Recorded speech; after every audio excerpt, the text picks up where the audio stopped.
Good morning, everybody. Welcome back to day 28 of the Herstory Online Summit. Good morning, Jerry.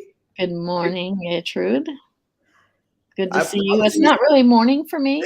It's afternoon, but it's your morning, so I'll say good morning to you. We are very, very late today. I apologize, everybody. It is just simply because I overslept. After you've been online for 27 days, waking up at 3 o'clock every morning to edit videos, it does catch up with you. But we're here. We're excited to bring you another lineup of amazing speakers. And again, before I start, let me acknowledge the traditional custodians throughout Australia and their connections to land, sea, and community. We pay our respect to their elders, past, present, and emerging, and extend that respect to all Aboriginal and Torres Strait Islander people today. So, Jerry, your call came at just the right time.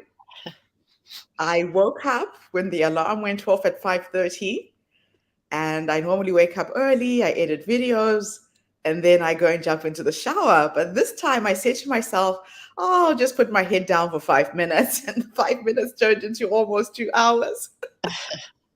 I'm glad I called you. Thank you for the call. Thank you, Terry. Terry is tuning in there online in the US. Wonderful to have Okay. you with us this morning. So, the first video we have lined up, and I'm hoping I don't have any issues with videos like what happened yesterday, is by a young woman who was actually my mother's caregiver before she died. Wadzanai is an amazing young woman who lived with my parents, cared for my mom like it was her own mom. It didn't feel like she was employed to do the job that she was doing. And she's a caregiver who's struggling to get work in Zimbabwe and is appealing to our community to help her start a chicken project. Now, Wadanai, what you don't know is that we are already trying to get resources together to turn our parents' piece of land into a training center to help young women like you start chicken projects. So I'll share her video and we'll talk a little bit about it after this, Jerry. Sounds good.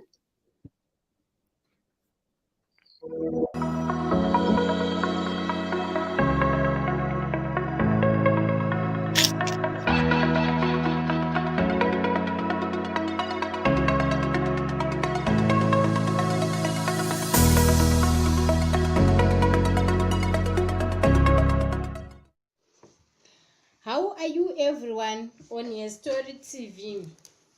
Firstly, I would like to thank Gertrude Mache for giving me this opportunity to be on Herstory TV.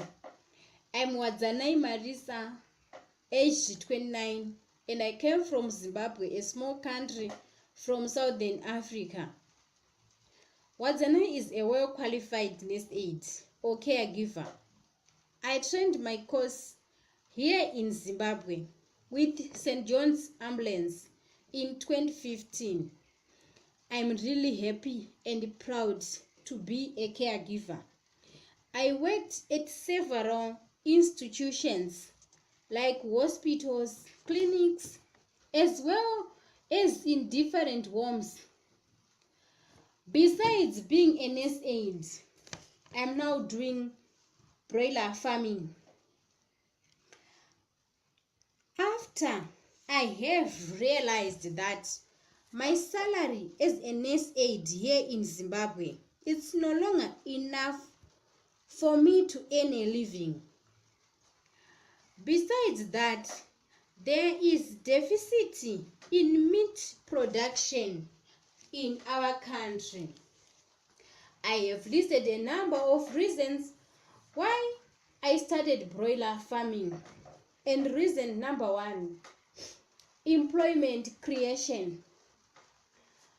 After I have noticed that there are very few vacancies in my field of caregivers in our community, not because there are no patients who need our help, but because people and even the government both are no longer paying enough salary. I have decided to start my own project where I can employ myself as well, benefiting the local community at the same time.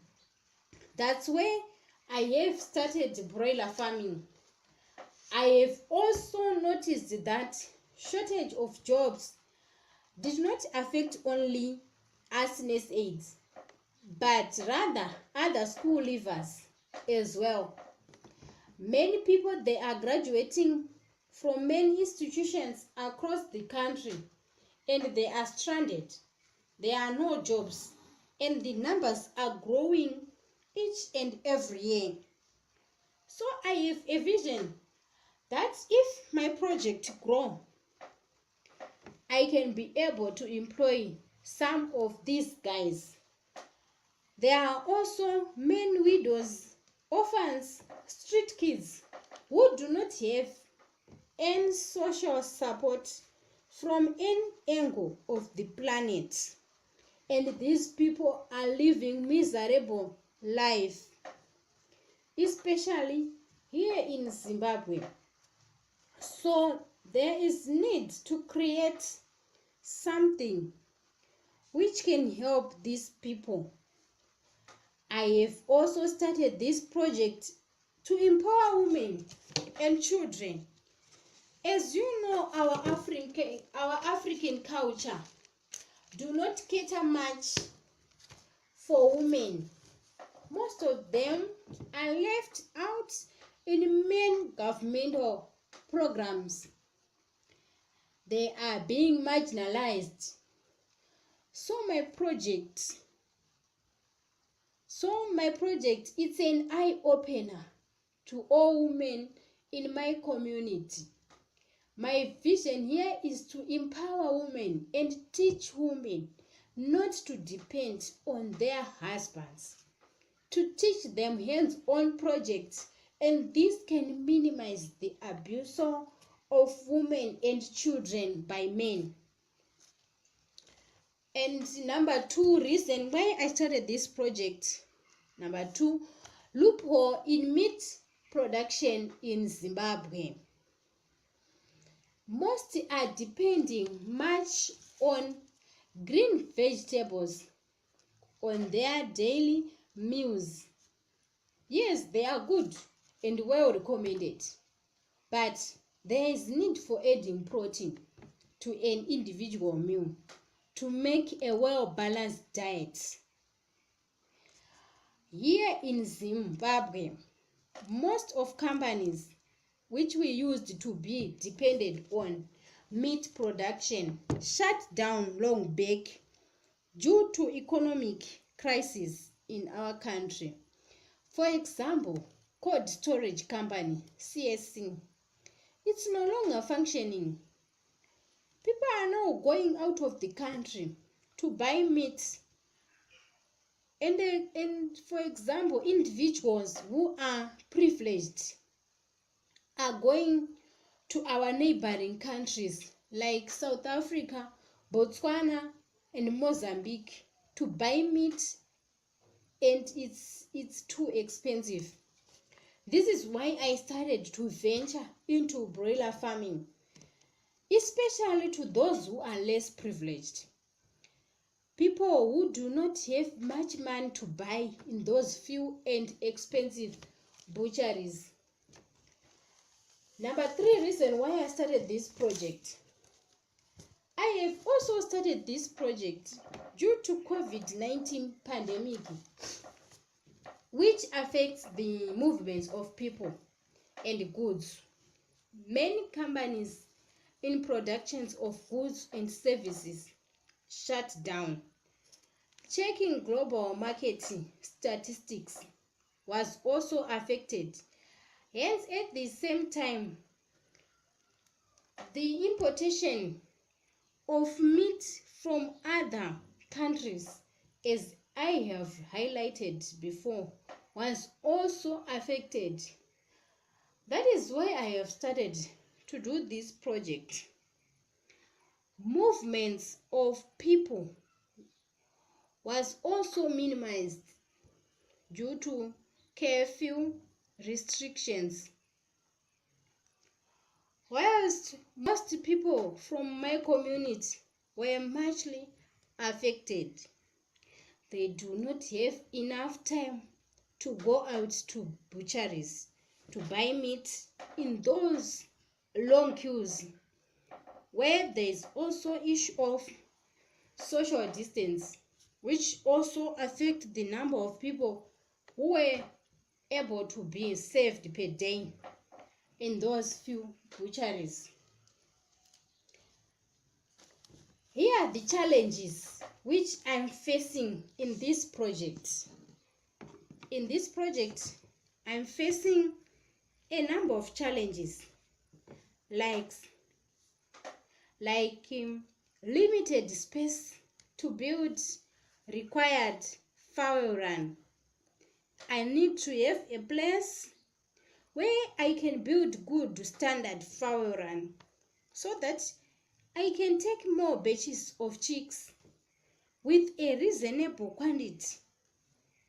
I think if I can have standard fowl run which can accommodate 1,000 to 5,000 beds, that will be a good number to start with, as well as employing others. I'm facing a challenges of where to buy the chicks. Big companies like Ivan's, Stewart are not producing enough chicks which can accommodate broiler farmers. So I'm ending up not having chicks to run my project. I need a hatching machine incubator so that I can produce my own chicks.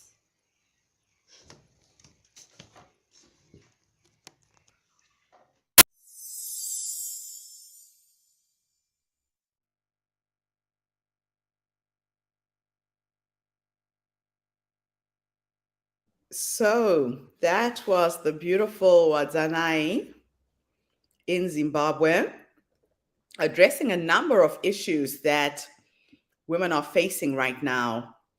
Yeah, so many.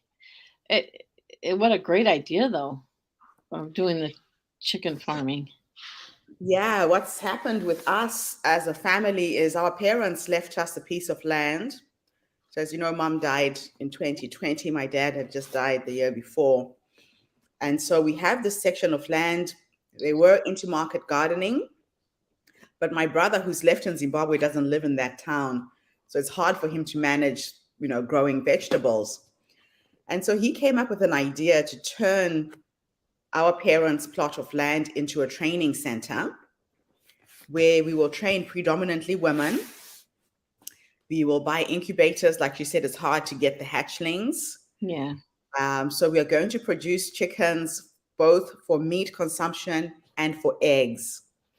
And my vision is that we will buy the eggs. Herstory will buy the eggs and the chickens and start a feeding program for children in rural schools to make sure that every child gets breakfast with eggs and bread, and Nice. then we get a lunch program as well.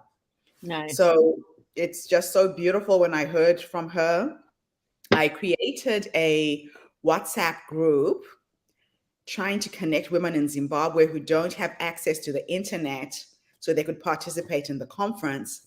And what has since happened is they don't even have enough data to come online on video. If you've noticed, some women are coming, they keep dropping off the call. Right. And so I said, just record yourself speaking and send me pictures. Yeah, and good. that's what I did very successfully.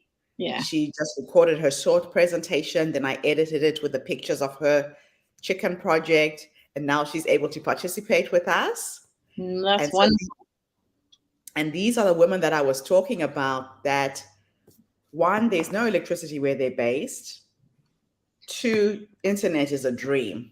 Just getting on the internet is impossible. However, they all have cell phones. So they can record something on audio on their cell phones, Right. send us those audio files with their pictures. We can create a video that we can share about their projects. Now, So if you get the incubators and there's no electricity, how are you going to run the incubators? we get generators. Okay. And do you have And the gas? yeah, Right? and so the electricity issue also depends on where you are. Like the reason why we haven't heard from Ruth for the last 5 days is there hasn't been any power in the capital city for 5 days. So she's just able to text me when she can find someone who can charge her phone. I haven't talked to Ruth in 5 days. Oh, So it depends where you are. And the other thing that we were thinking of as another backup is solar energy. yeah. So we're going to invest very heavily in solar. I just had a meeting with a company based in the US who have these batteries that are used for big manufacturing companies. Yeah. So we have to be creative on how we're going to solve that. But I think solar and generators are going to be the first immediate solution. There's a company in Ohio. They have a nonprofit there. My cousin's part of it, and they have well, I don't know if since COVID if they're still able to do it, but they were taking solar panels and installing them for people for projects like that. Oh, really? Let me while we're watching the next thing, I'll text them and see if they still are in business and if they're Please. because We need help on that front because power is a big issue in Zimbabwe. yeah. Massive issue. So we want to make sure whatever we do, we don't fail. Yeah. We want to make sure that we have all of the backups that we need to make things happen. Yeah, we do. Okay. So that was Little Wadzanai. Thank you for your contribution. I'll be in touch with you this week. The next video, this author might show up today. If she doesn't, we'll play her video again tomorrow. But she has been emailed the link, and we're going to share Karen's video. Okay. So Karen is based in Arizona. She is a torture survivor and a human rights advocate. She's an author who was born and raised in Brazil, in Sao Paulo. And at 23, she was falsely imprisoned as part of an extortion plan by the corrupt Brazilian police. I will let her tell her story. Just absolutely incredible how she managed to flee and end up living in the United States. So like I said, I have invited her to come. Fingers crossed she'll make it. If she doesn't, we will share her video again before the summit is over. So thank you, Karen, for your amazing story.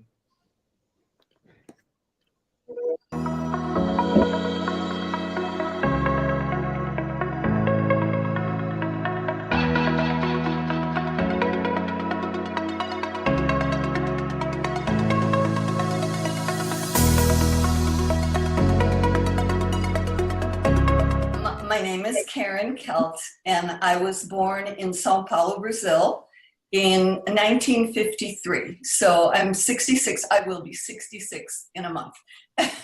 And when I grew up in Brazil, I had a very privileged lifestyle, grew up in Brazil and lived there for all of my life. And I got married when I was 23. I married the great-grandson of a New York State senator whose family, they were also Americans living in Brazil at the time. Okay. And 4 months after we had this fairy tale wedding, we were woken up in the middle of the night and taken from our home by men who claimed they were police. At the time, I did not believe them. Kidnapping was something that happened fairly regularly. Okay. And they showed us badges, but I didn't believe them, but they were. And they ended up taking us to a prison in downtown Sao Paulo. We were never charged with any crime. Did they say why they were taking you? Well, they told us that they were looking for drugs and drug dealers. Okay. And we were neither. We were not anything of the sort. And it was common for police in Brazil to extort money from Americans. It was very common. So we began to assume that that's what was going on. Little did we know that they were trying to get a tremendous amount of money, which obviously we didn't have. So they kept us for 45 days. And 45 days? Yes, 45 days. Oh. And we were together for the first 3 days, and then they separated us, and that's when things went from bad to really bad.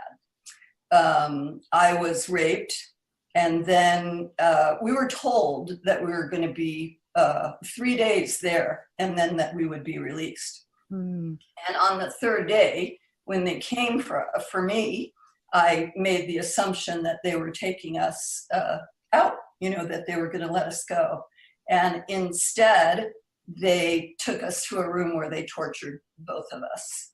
And then they kept us separate from that day forward for 45 days. I would see my husband occasionally when we were taken to that room again. We were finally released. We paid, our family raised $400,000, which in 1976 was a tremendous amount of money. And yeah, and we were released, but we were both absolutely destroyed. We were both broken people. We were told, as was the time, not to talk about it. Just get over it, put it behind you. You have this bright future ahead of you. Don't talk about it, move forward.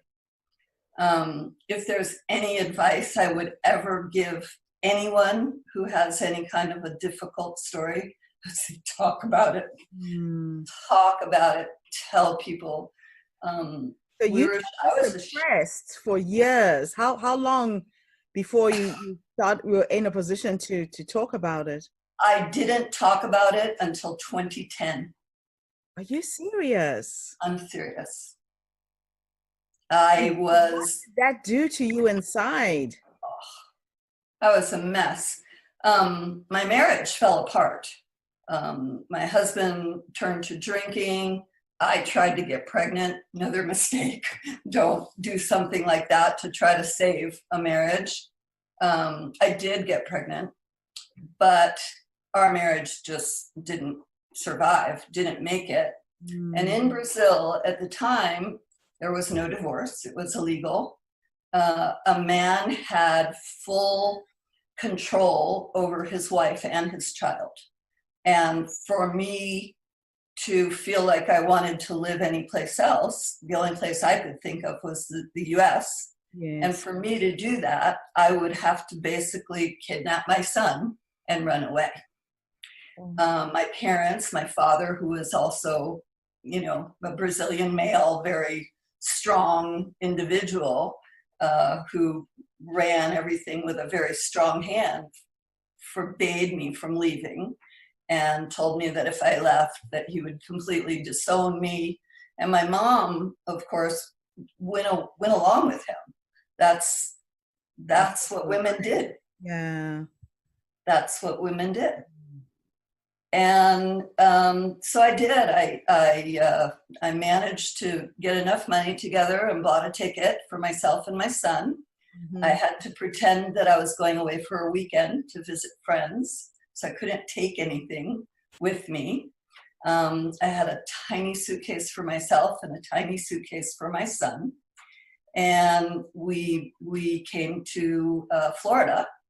And from there, I kind of moved to New York because my mom's family lived there, but I knew I couldn't contact them. Yes. Because if anybody found out where I was, they would come to take me back.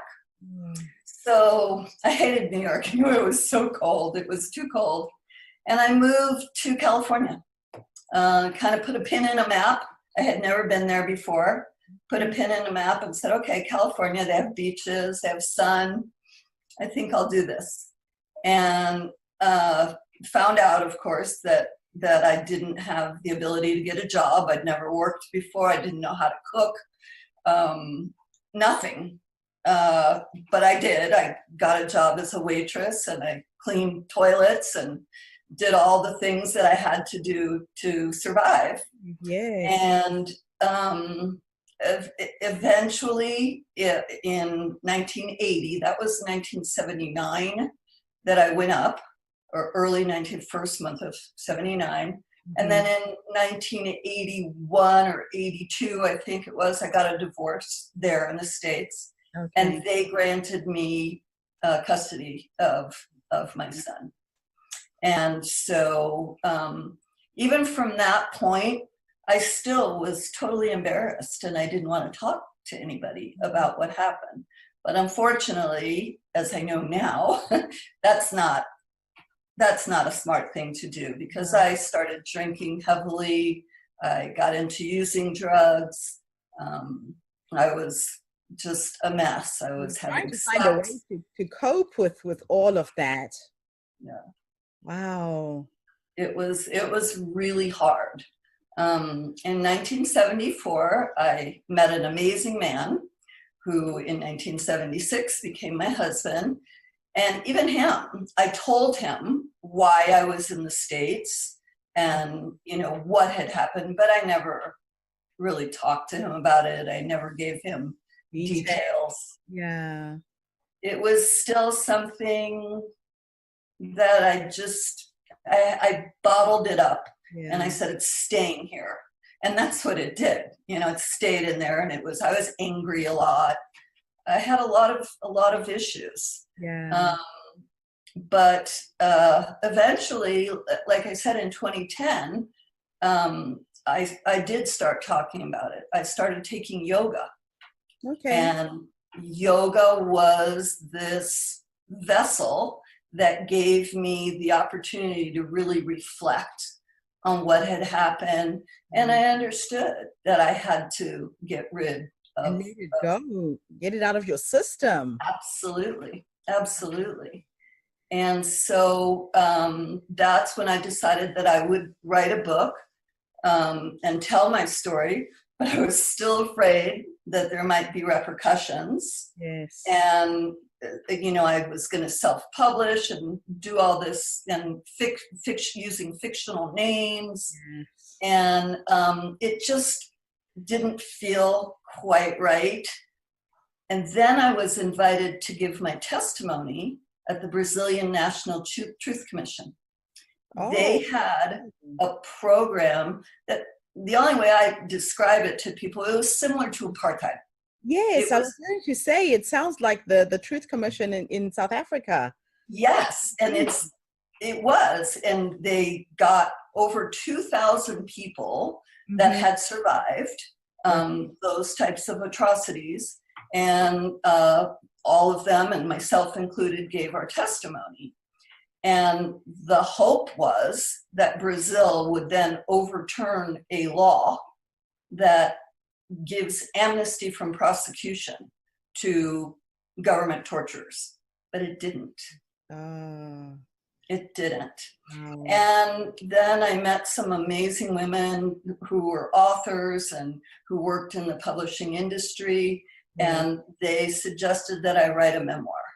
And so that's what I've just done, and the book is coming out in April of 2019. And again, anybody who has anything, that's what healed me. That's what healed me, was talking. It was cathartic to write it. And that's the thing about I was there in South Africa when the Truth Commission was running, and it gave people a space to sit side by side with the person who hurt them, and all they could do was just tell their story and what they experienced. But the healing that came out of that was phenomenal. Yeah. We didn't, because most of the victims are actually still in Brazil. The Truth Commission sent not an envoy, a investigator to the UN in New York, and she did one-on-one interviews with me and with several other people, and I didn't ever meet any of them. And the interesting thing about it, interesting, was that when the Truth Commission published its report, and it's 2,000 people, some of whom, have lost limbs or lots of horrific things. When they gave their report, everyone was very hopeful, but there are still maybe between 10 and 20 men who are still alive and who still work for the government, who were the ones who inflicted this. They took out a full-page ad in the biggest newspaper in Brazil, saying that they will never apologize, that they would do it again if they had to, because they were following orders, and they would never apologize to anyone. And so that was the whole testifying before the Truth Commission. It was hopeful. Yeah. There was this big hope that it might change things. But and when they took that ad out, we knew. Away. Yeah. It took everything away. Yeah, and we knew they wouldn't change. Wow. And today, and that's because, I don't know, but Brazil is very male dominated. Women are, they're second-class citizens. They do what the men tell them to do. Yeah. And for me, being in the States, I was able to thrive as a woman. I got jobs that, once I was married and I was settled down with my family, I did executive jobs. I was the first ever female general manager of a men's professional hockey team. Just things that never in a million years would I have dreamed of being able to do had I stayed in Brazil. And so I want you to touch on something, because what I'm trying to do with this podcast series is to identify and see issues that are experienced by women worldwide, the impact it's had, and the nuggets of wisdom that you learned from that experience. Now, I can relate to what you've said because I come from a male-dominated society, coming from Africa and Zimbabwe. Yeah. The whole notion of family suppressing stories of rape, of physical and psychological abuse.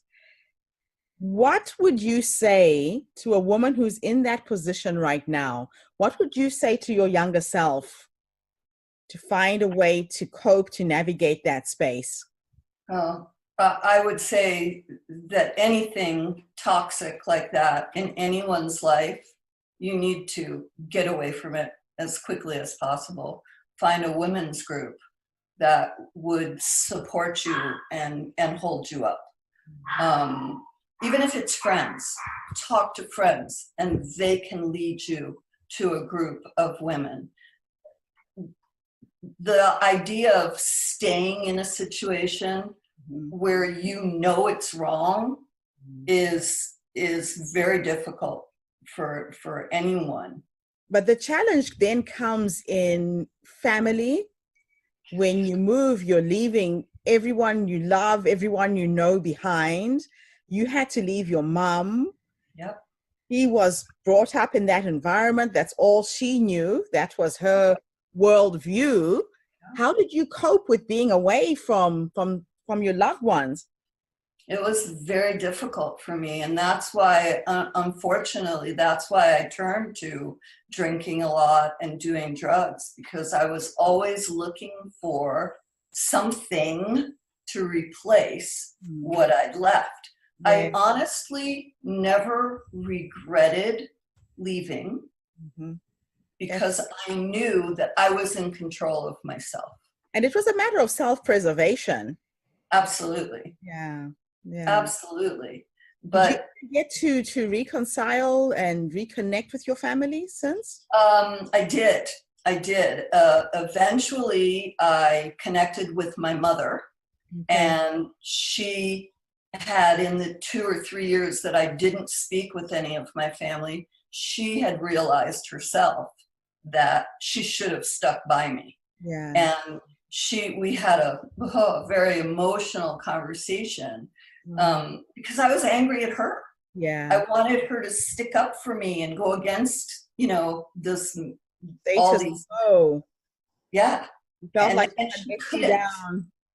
Yeah, she couldn't. So our first reconnection was very emotional, and she told me that she realized that she had made the wrong choice and that she had to have stuck by me. And in fact, within a year, she told my dad, who was now, quite older, she told him that she was going back to the States to be with me and her grandson, and he could either come or not. And that was a huge step for her. Yes. But that's exactly what she did. Oh, and she was already in her 60s. So you in a sense empowered your mom to break out of that as well. I think so, because she really, and when we talked, she told me, I always thought I was doing the right thing. Yes. I always thought I was protecting you and doing the right thing, and you would have this amazing life if you had stayed in Brazil, house and all the extra things that came along. And she thought that she was protecting me. Yeah. But she realized that it was more important to have that support of my family. And to have her relationship with her daughter. Yeah. And my son, it was magical because, we got to spend a good 20 years together before she passed, and it was wonderful. That is beautiful. Yeah. And did you find a space in your heart to forgive the people who hurt you? That's the biggest part for me, because I always kept it all locked up inside. I didn't talk about it, but it was there, and it was angry. And in yoga, this day that I had this sort of aha moment, my teacher at the end of the class started talking about forgiveness. I didn't know her. She was my teacher, and I'd seen her a couple of times, and I didn't know her. Yeah. So we're laying there in Savasana with our eyes closed, and she says, forgiveness is not, it's not about letting go of the past. Mm-hmm. Forgiveness is learning to live in the present. And when she said that to me, and I still do, I got goosebumps everywhere. And I went home and I thought to myself, well, because at the time, I hate to go back like this, but at the time when we were released, several people mentioned to me that they would have those men killed. And that was something they could have done in Brazil, the men who had taken us. Yes. And I that day that we were released, I said, no, I don't want to be any part of that. I don't want to ever see them again, but that's not what I want to do. You didn't want their blood on your hands. Yes. Well, not just that. It wasn't in my heart to ever do anything vile or evil like that anyway. But my father and several other people said, we'll kill them for you. We'll have somebody kill them. And I just said no. And I thought that I had let it go. by doing that. Yes, yes. But I hadn't. No. And that's what yoga sort of, by thinking about it and talking about it and talking with friends, that's when I was able to, put that aside. Yeah. Oh, wow. You It's, have an amazing story, Karen. Thank you so much for thank you. online and sharing this morning. Yeah, thank you for having me. Good luck with your book. Thank you. As soon as it's online, then I can share it with my community. I would love to. You are a phenomenal woman. I'm just so happy that you found happiness again and got on with your life. Thank you so much, Gertrude. I look forward to staying in touch, and I'd love to see stories of the other women that you're working with as well. I will share the links, definitely. All right. My mailing list. Take care, Karen. You too. Thanks so much. Bye. Bye.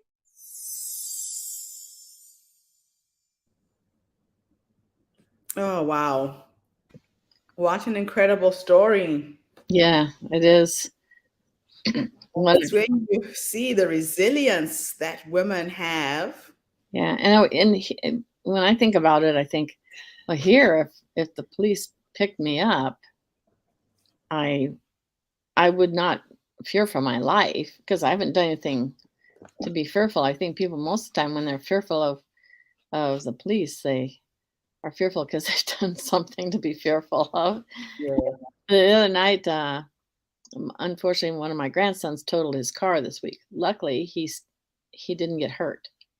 Okay. So a couple of days later, night before last, there was a knock on the door at 5 o'clock in the morning, and my grandson, like you said, he didn't get hurt. Well, he knocked on the bedroom door of his dad and said, we need to talk. And then they went downstairs and there's police at the door. Oh. And the first thing that was on Darren's mind was, what did he do? But he hadn't done anything. He was just walking home and after curfew. So okay. he didn't have a fear of the police because he didn't have anything to be fearful of. Yes. Luckily, Thank goodness for that. Yeah.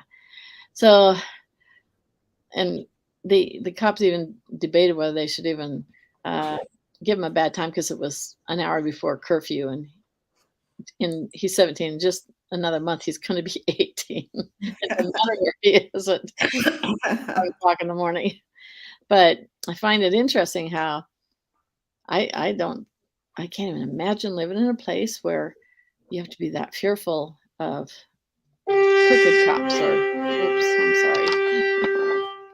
I have to, let me just turn that off. Yeah, it's just incredible that she had to do that. Yeah. Faith, I see Faith is joining us and watching online there in Sydney, Australia. Karen is an amazing woman. Yeah. And I have to say, when she talked about the Truth and Reconciliation event she went through, it happened in South Africa after apartheid, where people just came together to tell their stories, their experiences they had had under the apartheid regime. They were not given anything. They were not compensated for the loss they had. They had people sitting next to the person who murdered their husband, their wife, their child. And each side told their side of the story. It was really amazing to watch because the policemen were working under instruction. That was their job, to do what they had to do. But the healing that came out of the sharing of the stories was what was amazing in South Africa. Sometimes stories just need to breathe. They need to be told. They need to come out of your body for you to be able to heal. Mm-hmm. And that's what Truth and Reconciliation Commissions do. I'm involved with an organization right now called Initiatives for Change, and they are working with the Truth and Reconciliation Commission here in Australia. There are some amazing, shocking atrocities, things that have happened to the Aboriginal people of Australia. They have just discovered mass graves where millions of people were murdered. Children were taken away from their parents. They were brought up in orphanages. And now they're just starting to address these issues and to talk about these stories. So stories are powerful in that sense, Jerry. They sure Stories are. amazing. Sure are. All right. So we move on to our next speaker. Veronica Albert is another amazing young woman. Veronica is based in, I think it is Sydney, Australia. I'll correct that. Let me see. She's based in Sydney, yes. And she has an amazing story where she learned how to reduce chronic pain and to stay physically and mentally active after she had to resign from her job due to an injury. And now she is helping other women. Her Wonderful. story is also amazing because she became an alcoholic and managed to break her addiction cold turkey with no counseling. She just restored her life in a very, very magical, magical way.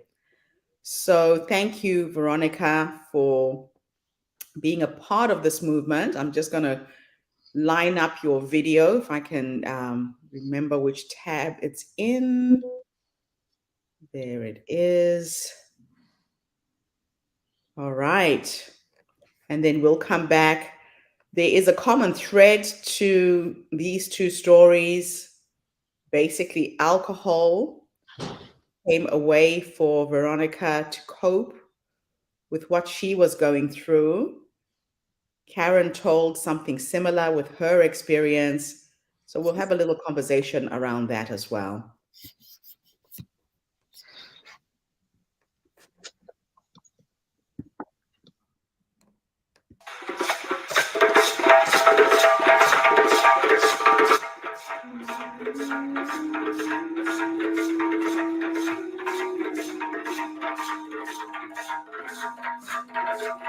Hi everyone, my name is Veronica and I come to you from Sydney, Australia. I'm here to share my story and what I went through in the last couple of years and what I overcame, and happy to share this story of me actually realizing that I was slowly killing myself with alcohol and too much eating because I was hiding, and so I want to share with everybody what I went through. So if I can help anybody who is suffering in silence, because we do that so much, women, we're meant to kind of just put that smile on our face and keep going. So whatever pain we are feeling, we hold it in here, and we just keep going because that's what we're meant to do, right? We're not meant to be vulnerable because showing vulnerability is a weakness. I mean, that's what my upbringing was. You had to keep going, you have to keep being strong, and that's what I did for many years till it all just came crashing down on me, and I realized that I didn't want to live like this anymore. But taking you back, my journey started in 2013 when I was diagnosed with chronic nerve pain on my right hand side. So it from tingling sensations in my fingers to burning pain in my arm to neck hardly being able to move. I deal with this on a 24/7 basis, and it was when I first realized what was going on, it was heartbreaking because I felt like I had to relive my life again because there were certain things I couldn't do. I couldn't hold a pen. So writing for me is hard. Typing is okay, but then 10 minutes into it, my fingers are in so much pain. There were certain ways that I can sit or stand, or it was just ridiculous, and trying to figure out how to live my life with this pain was tough, and it took me a couple of years to do that, but I did. My husband and I kind of came into this realization that life is going to change slightly. There are certain things I can and cannot do, and so we mentally, rejig things, and I just kept going, and I kept working because that's something I had to do. Then the pain just started becoming worse. The environment at work didn't help. I was surrounded by beautiful people. I had some beautiful friends that I still keep in touch with, but the actual working environment was not a good one for me. And the pain just got worse and worse and worse. And I just couldn't. And I realized now that I'd already started going into a rabbit hole back then. But then at that point in time, I didn't, it wasn't a thought. I just thought, okay, I just need to quit because my pain is bad. But I was not happy. And in 2017, I made a very, very tough decision to resign. I had to do it for my mental health and my physical health. And I knew that in a way, being in this much pain for me was a blessing in disguise, because that was what got me out of the situation I was in. And I got out of it because I wanted to focus on my health and figure out what's going on and find some sort of a medical intervention so I can fix it. And so, yes, that's what I did. I resigned, and then I started seeing neurologists, and it was the same thing. We can't see what's wrong. We understand you have nerve damage, but there's nothing that we can do to fix it. So all you can do is manage it with pain medication. So I became this guinea pig. Try this medication, try that medication, and figure out, maybe it's in your head, maybe it's a mental thing, and it's because of that you are making this pain. And I'm thinking, what? How? I mean, it wasn't a mental thing in 2013. I was perfectly happy, mom with a little baby boy. And so, no, I don't think it was a mental thing. It probably didn't help, or the stresses and everything did not help. I completely agree. But I mean, I still have the pain. It's not a mental thing. But that's what I was put into my head, that it was a mental thing.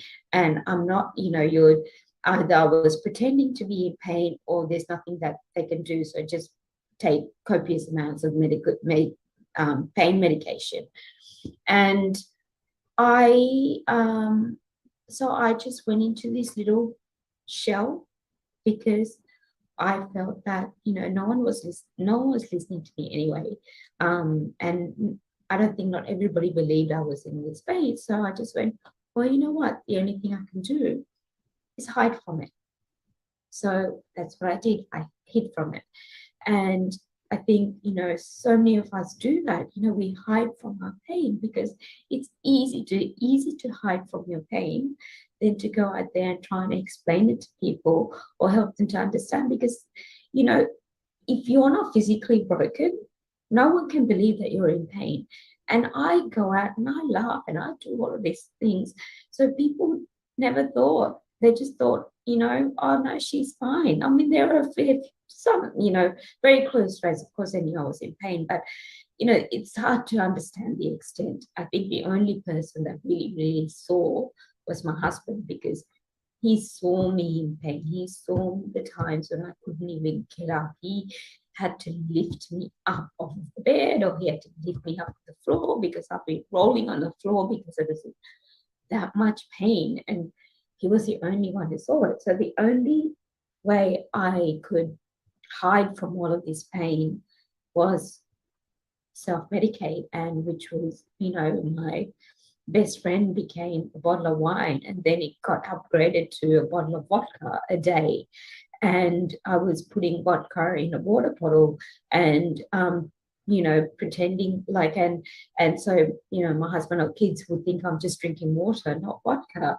I mean, I think there were times when he may have said something was not right, but he didn't push me. He realized that if he pushed me, I think I would have gone totally over the edge. But that's where it kind of, I started spiraling, and I didn't even know how to get out of it. I didn't even know what was going on. For me, dropping the kids off and coming home and opening a bottle of vodka became a normal life. That was normality for me, because I just wanted to get out of my head. I wanted to get away from this pain. So that just, became normal. There would be times where, I would call my husband and tell him I can't pick up the kids because I wanted to drink. And that's one thing I won't do, is I won't drink and drive, and I won't put my children in danger. So, but I will, and my husband will go, and he's busy at work, but I'll be like, I'm in too much pain, I can't drive, can you pick them up? So those are some of the things that I used to do. And there were times when I would curl up in bed because I was in pain, and I probably had way too much pain medication, way too much alcohol in my body. And I would just curl up in a ball, and I'll call my husband, and I will just cry and tell him to just leave me. Why does he want me? I said, why does he want someone that's defected, someone that can't even, go to work and can't be the mother and wife that he needs me to be? So I used to just tell him to leave me, tell him to find somebody else that's better, and that might take care of him and the kids. And I would just want to die. That's the point, the pitiful point I got to, is the point where I just wanted to die. And I just didn't want to be in this earth anymore. I didn't want to be in this body anymore. I was bashed. I was in pain. I couldn't look at my face in the mirror, and I hated mirrors. I hated cameras. Like, I refused to take photos, and because I didn't love me anymore. And how many of us go through that? So many of us go through that. And we just suffer in silence. And that's what I'm here to tell you today with my story, is that I came out of it.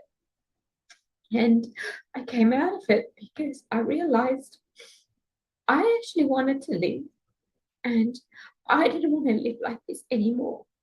And I guess I owe it to a doctor who, at that point, I wanted to kill, because he saw me. He was my last option. This was in 2018, and he saw me to help me out, and he said to me, let's go from the beginning, and let's work through this and see where the issues are. And then, as he was asking me questions of pain and this and that, then he asked me the amount of alcohol I drank, and I told him, I was drinking a bottle and a half of wine a day. That wasn't even the entire truth. And but I thought I didn't want to lie. So I said, and he just looked at me. He did a double take. He said, a glass and a half. And I said, no, a bottle and a half. And he just put his pen down, and he just looked at me, and he goes, I don't think I can help you. I'm like, okay. And he goes, because he goes, the alcohol is not going to help. I said, probably not. But, I have scans that I paid $400 for. And he said, no, I don't need to look at them. And he goes, I don't think I can help you. And just, that's it. He just dismissed me. That was it. You're done.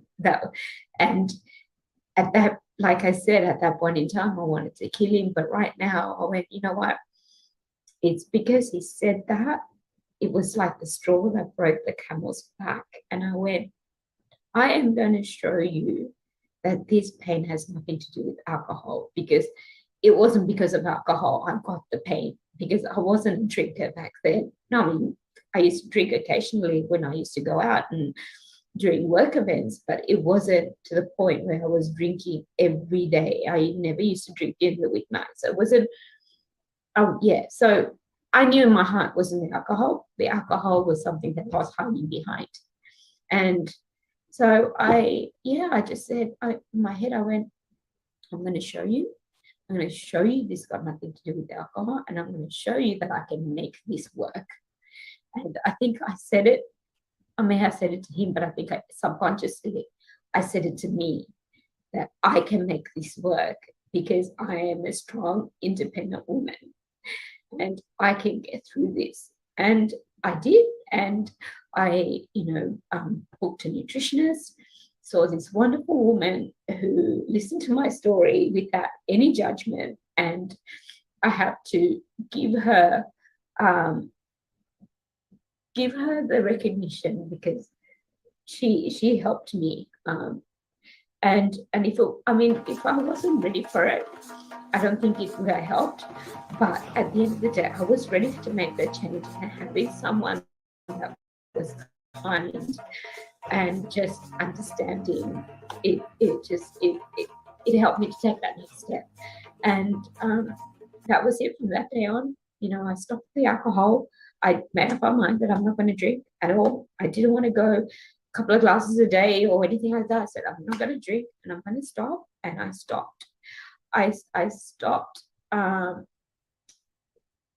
alcohol. I stopped the binge eating at night, and the kilos just started to drop away. I mean, I went into this change because I wanted to go on an anti-inflammatory diet to manage my pain through food, because at the end of the day, I think that's the best way to manage any kind of pain for me, is through food, because food has so much nutrition in it. And if you know what foods you're eating, it's going to help your body.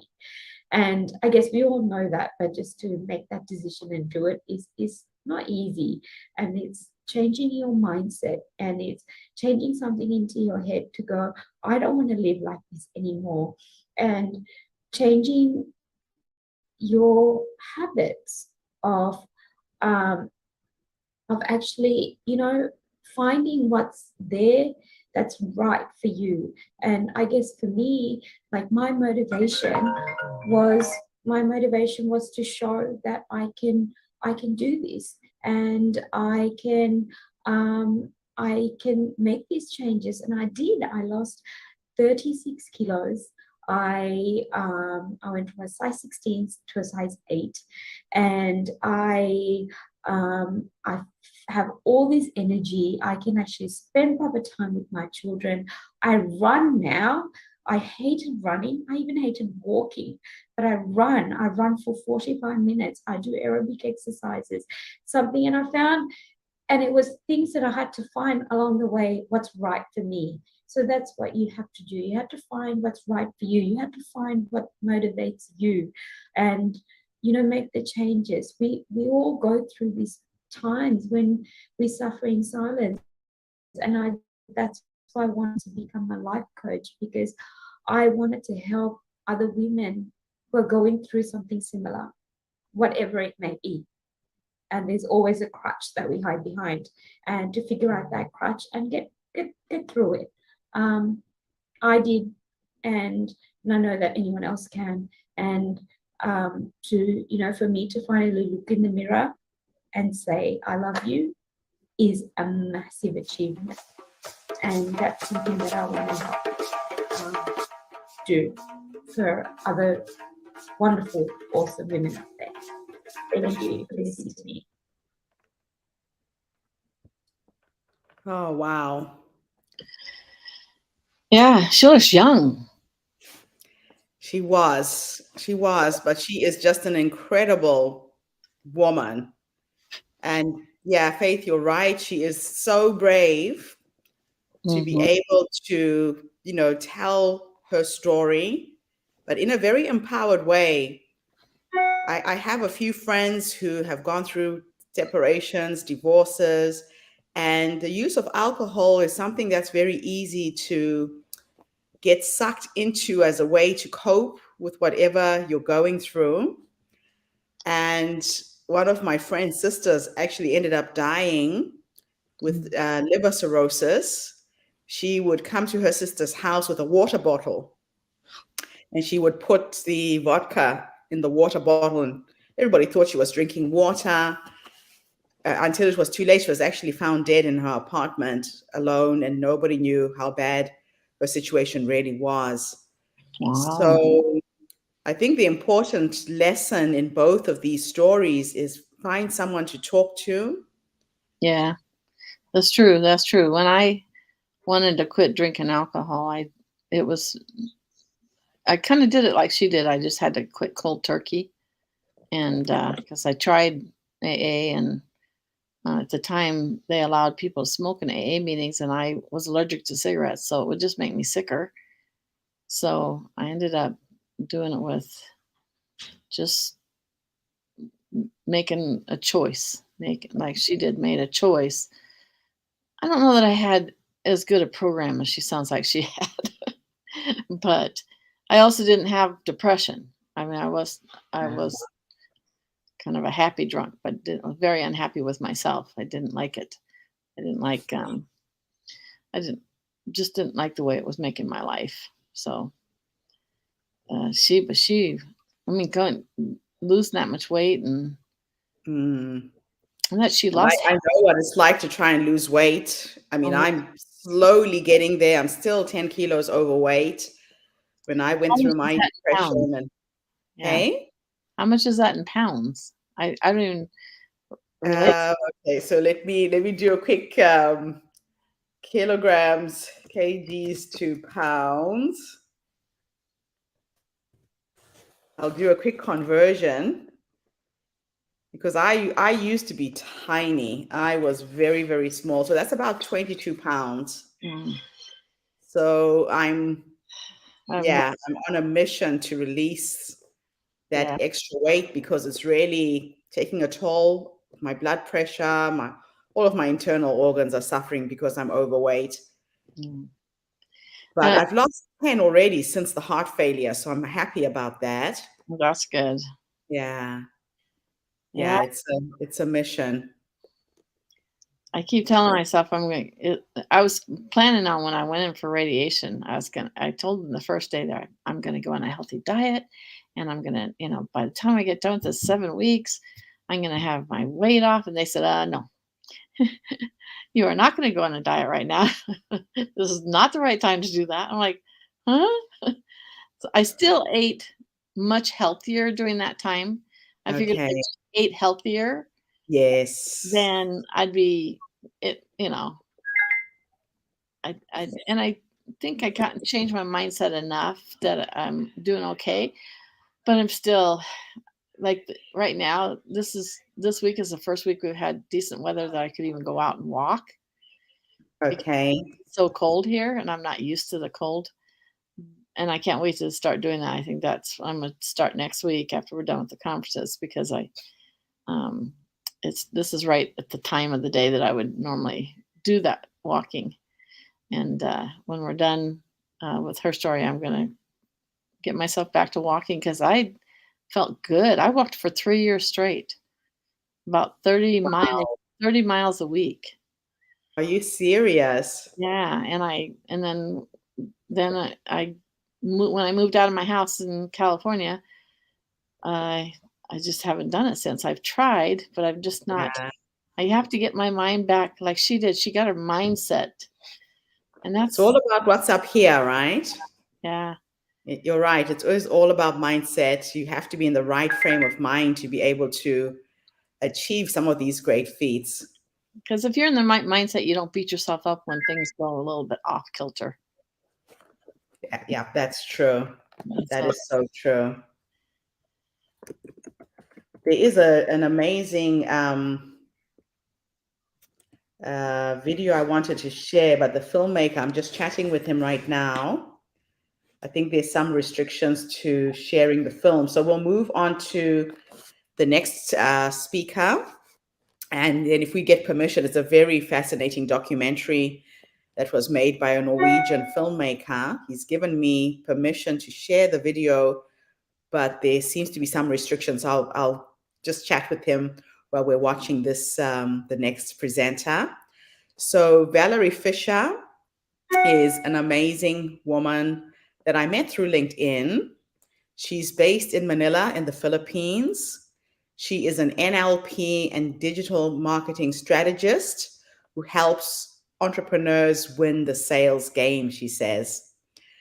So, Valerie, thank you for sharing your story with us. I know what you do to help people online is invaluable, especially now with COVID, with everybody trying to find ways to make their businesses successful using online platforms. So, this is Valerie Fisher. Thank you so much for being a part of our community.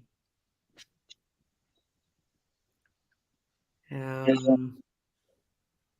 make sure I have the right video. Oops, no. I'll try that again. It's the thing when you're screen sharing. All right. Where are you, Valerie? There she is.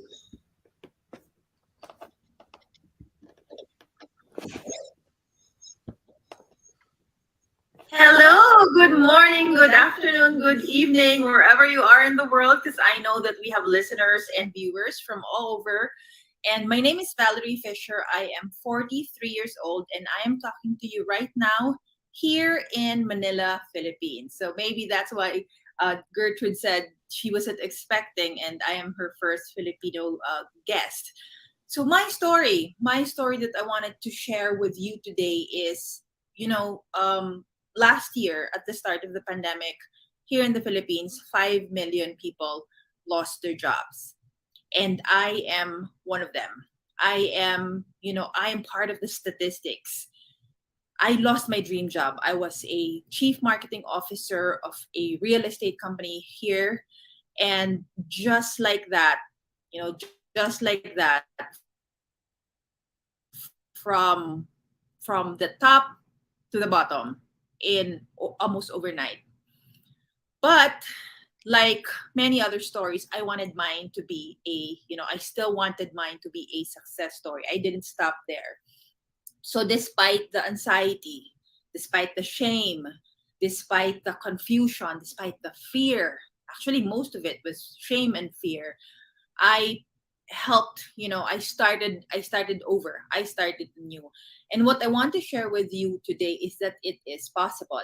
And it is possible almost, you don't have to, it doesn't have to take a long time, because mine took only 2 or 3 weeks for it to happen. And what helped me, which I want to share with you, is get from your past. Okay, so what I did was I took an inventory of what I have accomplished, and what I have done so far. And all of those actually made me realize that I'm not nothing, because at that time that I was feeling all the feelings, all the feelings of of shame and guilt and fear. I'm not nothing, because I have done those in the past. And those, the credentials, the experiences, my background helped me actually in my new job right now in my business. I was able to develop and eventually trademark a marketing method that I call, brain science selling. From all of my accomplishments, from all of my background, I was able to dig deep, get myself out, and from that experience, that is how I'm helping people now. That is, I'm telling them that this is what you do, even in life or in business. You take an inventory, list them down. You will realize you are so much more than you think. You have accomplished so much more than you realize, and that will help you grow, or even start your business. And then it gives you a change in mindset. You will appreciate yourself more. You will be more grateful because you have that list. And from there you can distill, and then you can filter what you're good at, and what you're good at and what you have done, that's what you can share with people. And that's what happened to me, and that is also what I want to help people with right now. So my coaching program, my mentees, that's what I tell them. It's not, business is not just about, selling immediately or, posting on Facebook. It's not that. What are you going to tell them? What are you? Who are you? What are your values? What's your purpose? What's your character? And that is all rooted down with, with that exercise of taking an inventory of yourself, of what you have, and all of your values, your background, your character. So that's me.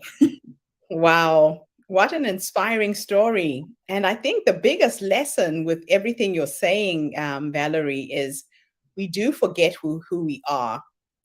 When you're faced with a crisis like that, you start looking at all of the things you don't have, not the things that you actually have. I think that's my biggest take home from just these few minutes of listening to you. We focus on the things we don't have. And then we get frustrated. Then it's like, oh my gosh, what am I going to do with my life? Focus Yeah. on what you have. Right now, there are people dying of COVID. There are people who are ill. Just ticking off, I have my health. I have my eyes. I can Yeah. see. I can taste. I can, appreciating those little things is a good starting point. Absolutely love that. So now you're helping people, you're helping other women, people in business to stay afloat. Tell us a little bit about your process. What do you do to help people who are in a similar situation? Yes. So right now I started with training, because when that happened to me, I hid. Like, I wasn't on social media. I was embarrassed. But then my friends, my family, my former coworkers started, messaging me, "Where are you? What's happening? We need your help." And I realized that there was a need for me. It was like a superhero costume waiting for me to put on. And that's how I started. That's just how I started helping people. I shared with them what I know. I shared with them all the strategies I have done in the past, I have used in the past.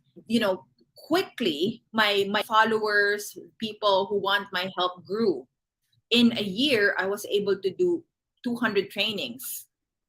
200 trainings all over, and many, many, many entrepreneurs. But then I realized that this year, women mostly actually wanted to take, to help, wanted my help longer. So Okay. yeah, wanted my help longer. They don't want those, one-off trainings anymore. So that's when I started Yes. doing my mentoring program. And in my mentoring program, that's where I tell them that your business, yes, you have a business. Yes, you started this business because you wanted to solve a problem, but you're forgetting again the one thing, the first thing that you need to do is, who are you and why are you doing this? Yeah. Who are you and why are you doing this? I like the fact that you start with why. A lot of people just start talking about what it is they do, but they don't really give the reason why they're doing what they do. Yes. Yes. So my process, I actually call it, there's a framework that I follow, which is a combination of NLP and marketing. I call it PRIME. PRIME is priming rapport, intent, Meta and Milton, the language patterns and emotion. So priming is the first part. That is where you really, prime yourself as a Yes. business owner.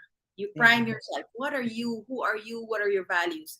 The second is creating rapport. But before you create rapport, you have to answer the question, who do you serve? Just last night, I asked my mentees, I asked them, who do you serve? Who do you help? And the Yes. very simple question confused them. Like, why are you asking us this question? Aren't we supposed to serve everybody? No, you're not supposed to serve everybody. When you're still serving everybody, you're actually not serving anyone. Yes. The Yes. message becomes diluted. And they were like all confused. I don't know. I don't know who I'm serving. That's foundational. That's foundational. And then the three is in intent. And I asked them the Yes.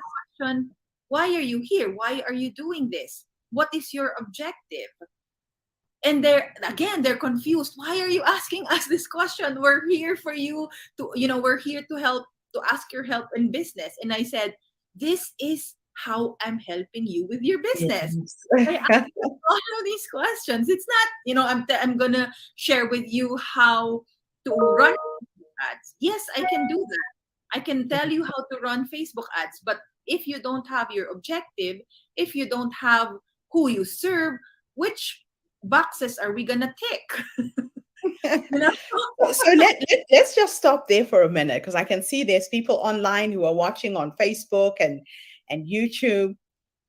Step by step, give me like a 5-step process of the things somebody should consider when they are seriously thinking about putting themselves out there business-wise. Yes. So my 5-step process is the priming. So P starts for priming. It's a neuro-linguistic programming concept where you prepare. So in my case, in my program, it's preparing yourself and preparing your brain and preparing your client's brain to accept your offer. Okay, that's the priming part. Again, you prepare yourself. We forget about why we do things. We forget our values, again, our purpose, all of those things that are foundational. We have to have that first. We have to have that first. The second is rapport. It stands for rapport. Rapport basically is people like people who are like them. Okay, people like people who are like them, but who are like them. So you have to identify your people. You have to identify your target clients. What are their hopes? What are their dreams? What are their frustrations? What do they want tomorrow? What keeps them up at night? You have to identify that, so that eventually when you already implement the strategies and techniques, you have that to squeeze from. And then the I is for intention. What is your intention in objective? And people ask me this, how is this related to Facebook ads? Very much so, because in Facebook ads, I'm in digital marketing. The Facebook will ask you, what is your objective? Is it for awareness? Is it for sales conversion? Is it for people to engage with you? Is it for people to view your videos? What is your objective? Number 4 is Meta and Milton. Meta and Milton, in NLP, Meta is chunking down, Milton is chunking up, or hypnotic language. Us, we live our lives with we distort, delete, and generalize thoughts. Okay, data, because that's how we live. We can't. We are faced with 35,000 decisions every day that we have to choose. We have to 35,000 decisions, and Meta makes us delete, makes us distort, makes generalize some of these data so that we can decide. So what happens is, you are programmed. You become programmed. So say, for example, we say words like, I'm a failure. That's meta, because you're really not. But that's because that's what you hear. You generalize. Okay? Or sometimes you say, courses are expensive. I don't want to do that. All courses are expensive. Who says? Or why do you say that? What is expensive? So that's meta. As a business owner, you have to know that language. You have to know the things that you are unconsciously thinking of, so that you can dig deeper into yourself. Milton, on the other hand, is using language to help you sell yourself. Example, using the word imagine, using the word realize, using the word notice. These are hypnotic words. And finally, the fifth in my framework is called emotions. People buy your product. So I know we have listeners here from all over the world, and business owners, sales agents, entrepreneurs. People buy based on emotion 95% of the time. So us as business owners, as entrepreneurs, as sellers, as marketers, have to sell using emotions. And what emotions are you going to use? If you don't, again, go back to priming and identifying your clients or your customers. You have to know their feelings. You have to know which emotions to use. How are your products going to solve their problems? So that is how, those are the things that you need to do first. All the Facebook ads, all the authority building, all the reciprocity, it will follow once you have this building blocks, the foundation. Because when you don't have that, it's not stable. You have to make it stable first. And that's how, I did this myself. That's how I'm able to share this with all of you. Absolutely wonderful. We're going to take a quick commercial break. And when we come back, we will discuss more about this amazing work you're doing to help entrepreneurs. Give us a second, ladies.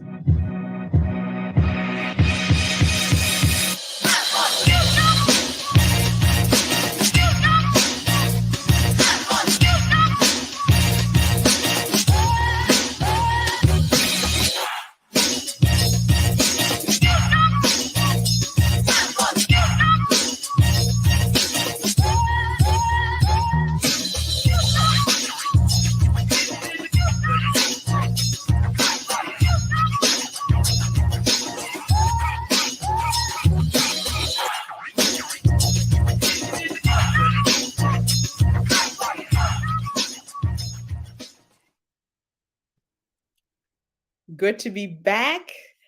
So we are still looking for speakers for our December event. Please go onto our website, theherstorycircle.com, register to speak. We have one more event before the end of the year. So Valerie, we were talking about the advantage of the situation we're in right now, especially when it comes to digital marketing, selling anything online. What are the advantages of what is happening with COVID-19 and how can people tap into those advantages? Number one, the world has become, I was sharing earlier, boundaryless. You will see here that I have a map of the Philippines behind me because that's part of who I am. I try to bring my country, represent my country everywhere in whatever business, in whatever form. But actually, what I realize is that I can bring this everywhere without going anywhere because the world is now boundaryless. I have clients, I speak all over. I have clients from all over the world.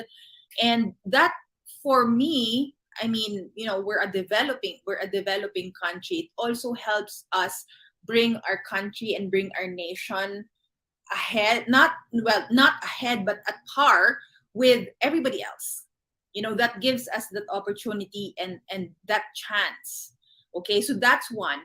Number two is as long as you shift your mindset, okay, as long as you shift your mind, you will really realize many advantages. Example, that that company that I left, when I lost that job, I actually trained my team right before I left with Facebook, with digital marketing. 1 year after, I asked them, I said, how are you guys? Are you still selling? And the guy said, one of my staff said, ma'am, we're very thankful because if not for you, we will not be able to survive. Your training, just one training, helped us increase sales by 42%. So if that's not an advantage, I don't know what is. And that was in the middle of a pandemic. That was when the world was shut down. That was when we were social distancing. That was when we weren't allowed to go out. But still, they were able to increase their sales by 42%. So that's an advantage. You don't have to go out. And another one is it has democratized entrepreneurship. There was a time when I was with the advertising agency, advertising agencies and marketing in the client side, we will spend billions, at least in Filipinos, Filipino peso, billions to advertise. Right now, you don't have to, okay? You don't have to. $300, for example. Me, I spent $300 on Facebook ads last year. That's it. But I was able to train many, like 5,000, 6,000 people just with $300. So you don't have to. Amazing.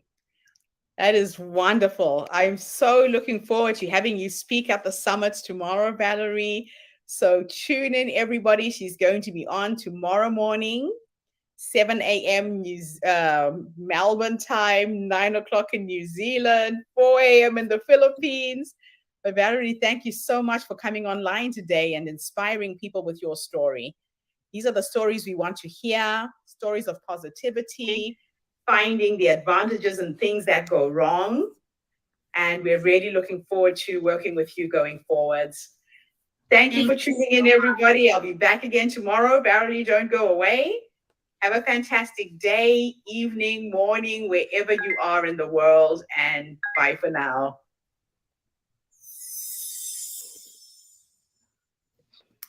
Oh, wow. She's got Absolutely great incredible. energy, doesn't she? I'm sorry. Very, very fascinating lady, right? Yes, yes. And a great energy as well. Yeah, and she's right. The world is flat right now because of COVID. Hmm. We can connect, we can build businesses online. Yeah. There is a huge opportunity for entrepreneurial.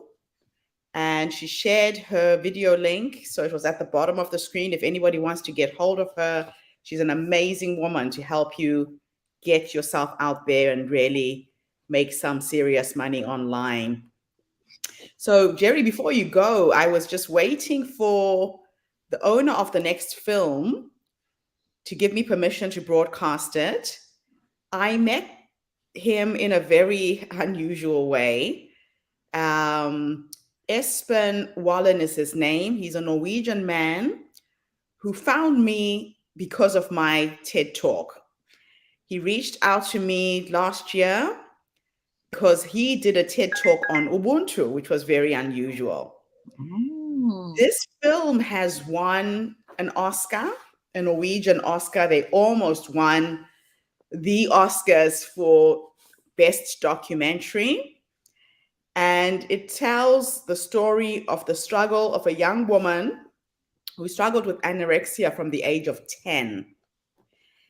He met her 6 years before she died, and she was taking portraits of herself. It's called self-portrait, and her struggle with anorexia. It is the most moving film I've ever watched. So we're going to watch that, and I hope, Jerry, you can watch it before you go. And then we'll come back online. Eating disorders are a big problem for a lot of women. And this is a very, very unique story. I'm really feeling privileged that we have the opportunity to share it with all of you today. And when we get back, I'll see you. Hopefully, I'll definitely see you tomorrow. Okay, Jerry. Thank you.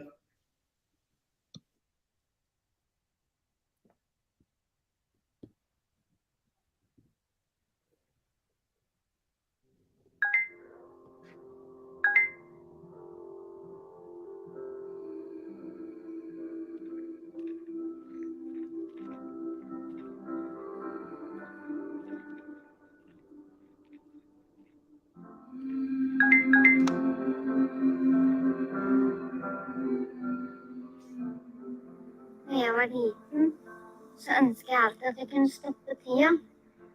For jeg syntes det gikk så fort. Jeg ville ikke bli voksen. Jeg ville forbli et barn. Men etter at jeg begynte med fotografi, så fant jeg ut at jeg kan jo stoppe tida med bildet. Det er liksom det som gjør meg så engasjert, at du kan fryse tida.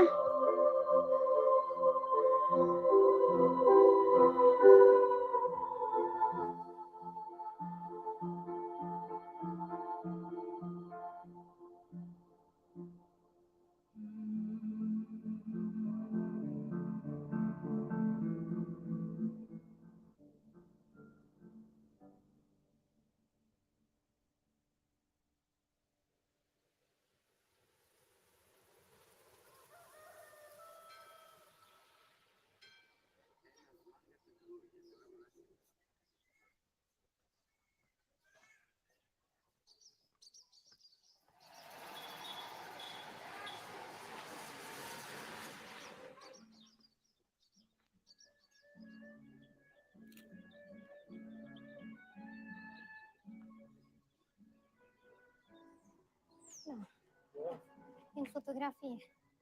Lena.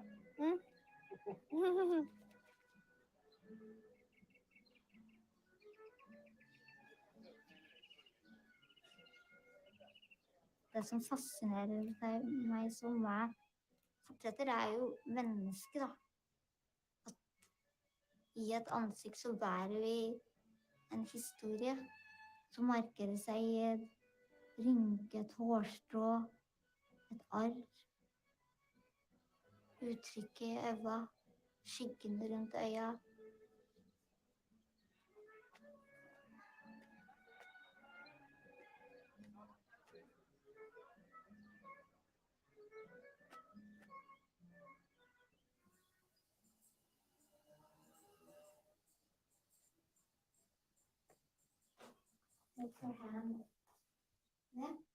That's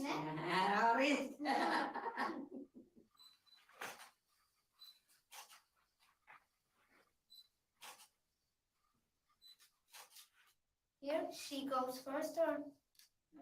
Θέλεις να πάρεις τη λεμονιά, θέλει να σε βγάλει. Ναι. Do you need some light? No, it's okay, like this. Leope hadde et gammelt tradisjonelt hjem der jeg kunne fotografere. Det er over 100 år gammelt, det hjemmet. Og hun har ikke endret noen ting inne hos seg, for hun er redd for å miste minnene sine. Og det synes jeg var så fin historie, for det appellerte til sånn jeg tenker da, med ting. At jeg vil ha det som det var.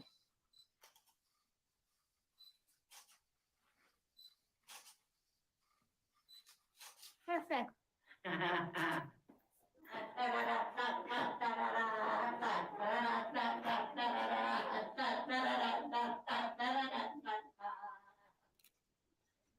er jo et veldig fint portrettobjekt. Men jeg synes på slutten jeg hadde fått arbeidet meg opp, at da fikk jeg noen bilder til, uten at jeg på en måte poserte eller smilte, eller at jeg bare satt der og var sånn jeg egentlig er naturlig. Så da ble jeg veldig fornøyd. Ok. Γεια σου, κούκλα μου, γεια σου. Να είστε καλά. Και του χρόνου να είστε καλά.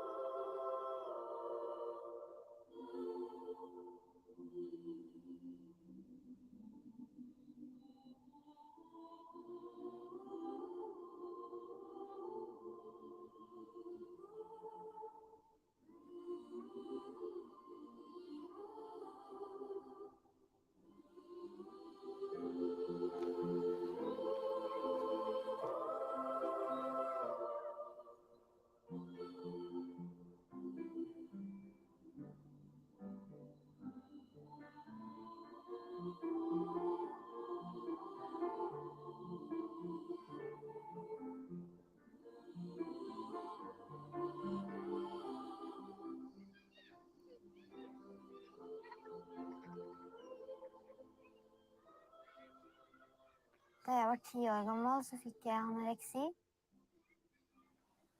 Når du ikke spiser, så skrur du av følelser. Du bare flyter med. Jeg har jo vært døden nær mange ganger, og det er jo en form for sakte selvmord, egentlig. Så jeg har bare tenkt at dør jeg, så dør jeg. Mens nå, det siste året, så har jeg tenkt sånn, fanken, så jeg har vært litt sånn redd om hva, hvorfor jeg må bli friskere, for fanken, tenk om jeg dør, og jeg har jo så masse jeg skal gjøre med de bildene mine. Har jeg tenkt nå, at jeg må skynde meg.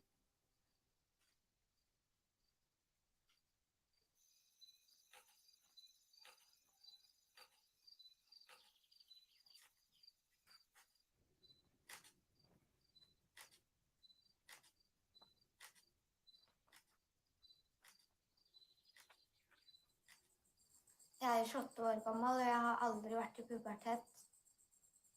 Aldri hatt antydning til å få pupper eller menstruasjon eller noe sånt. Det er vel fordi jeg er redd for det. Jeg er redd for å bli voksen. Jeg vil på en måte være barn, da. Og da jeg ikke ete, så stopper jeg den prosessen. Men ifølge lega så skal det gå an at jeg kommer i pubertet selv om jeg er 28 år. Selv om det høres veldig rart ut. Da må kroppen få nok næring over tid. Så er det litt til å finne ut om jeg tør det, da. Jeg vil jo også bli gammel, på en måte.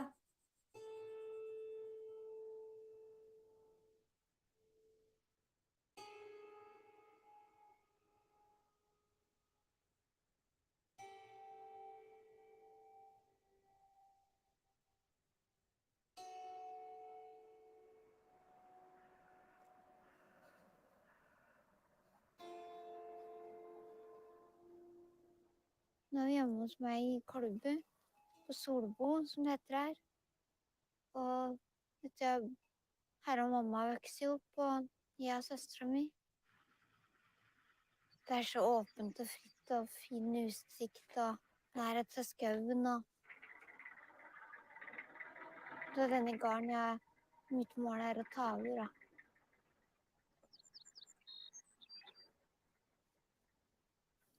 Hei, du.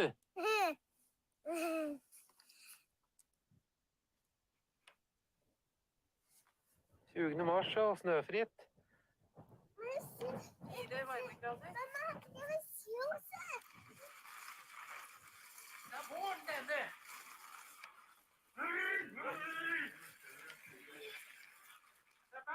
You man! Yes!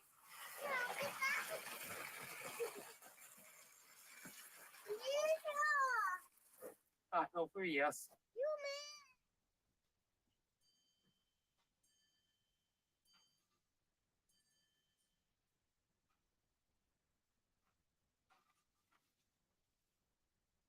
Jeg har alltid bodd sammen med mamma.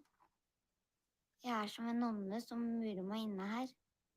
Også når jeg er ute og reiser, da kommer liksom Lene fram, og det som bor inni meg, da tør jeg å gjøre ting, men så er det liksom så at jeg setter meg selv i et fengsel, da. Og jeg vet ikke hvorfor det er sånn. Det er et mønster jeg kommer inn i, tror jeg.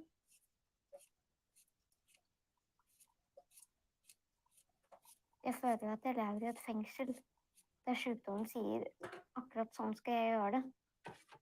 Hvis jeg ikke gjør det sånn, så da får jeg en straff. Da straffer han meg med maten. Ja, du får ikke spise så mye hvis du ikke gjør sånn. Og det er som et naziregime i egen kropp.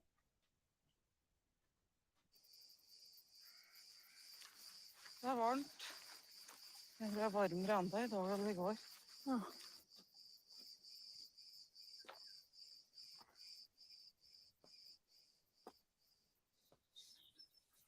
Og her Ja. skal ha ut beina. Nei, ikke her.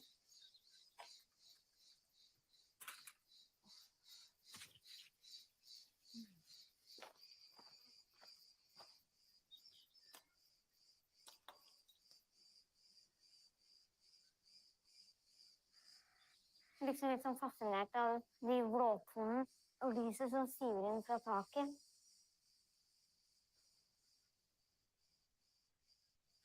Når jeg fant Lepra-sykehuset på Skios, så måtte jeg møte meg selv, være ærlig mot meg selv. Jeg gikk rundt i rommet der og følte at rommet trengte en person. Og jeg tenkte at kanskje jeg kunne uttrykke noe hvis jeg viste fram min virkelighet, min historie. Kanskje jeg selv kunne gjøre en betydning for andre.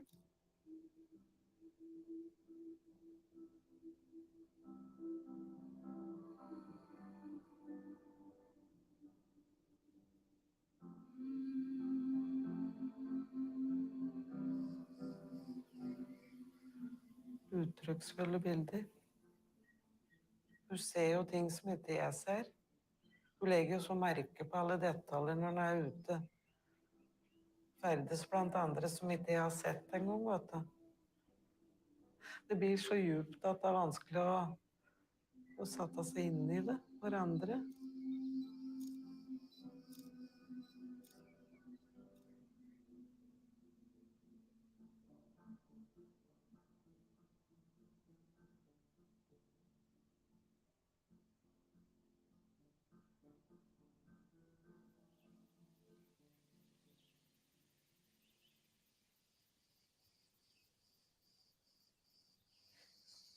Hva er det du driver inn i?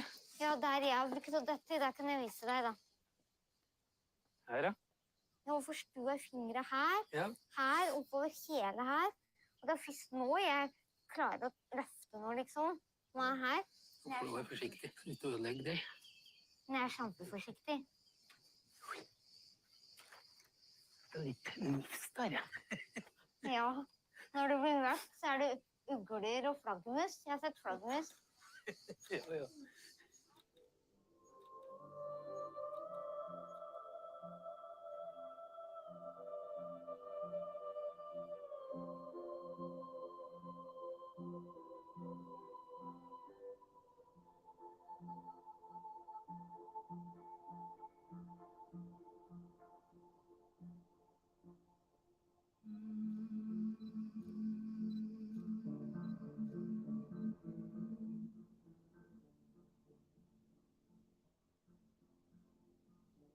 jeg tar bilder, får jeg alltid matlyst. Jeg får brukt meg selv. Jeg får til noe annet enn å være syk.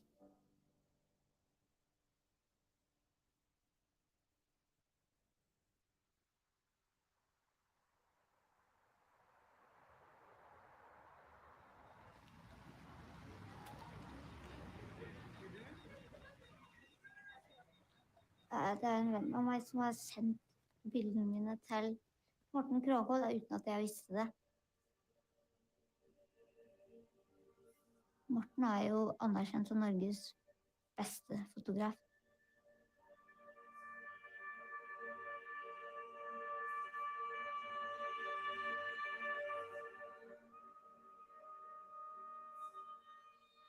Jeg jo veldig nervøs for å møte Morten, fordi jeg har hørt sånne skrekkhistorier fra folk som har vært på kurs og sånn, og restet til sinne, fordi han så nådesløst ærlig, da.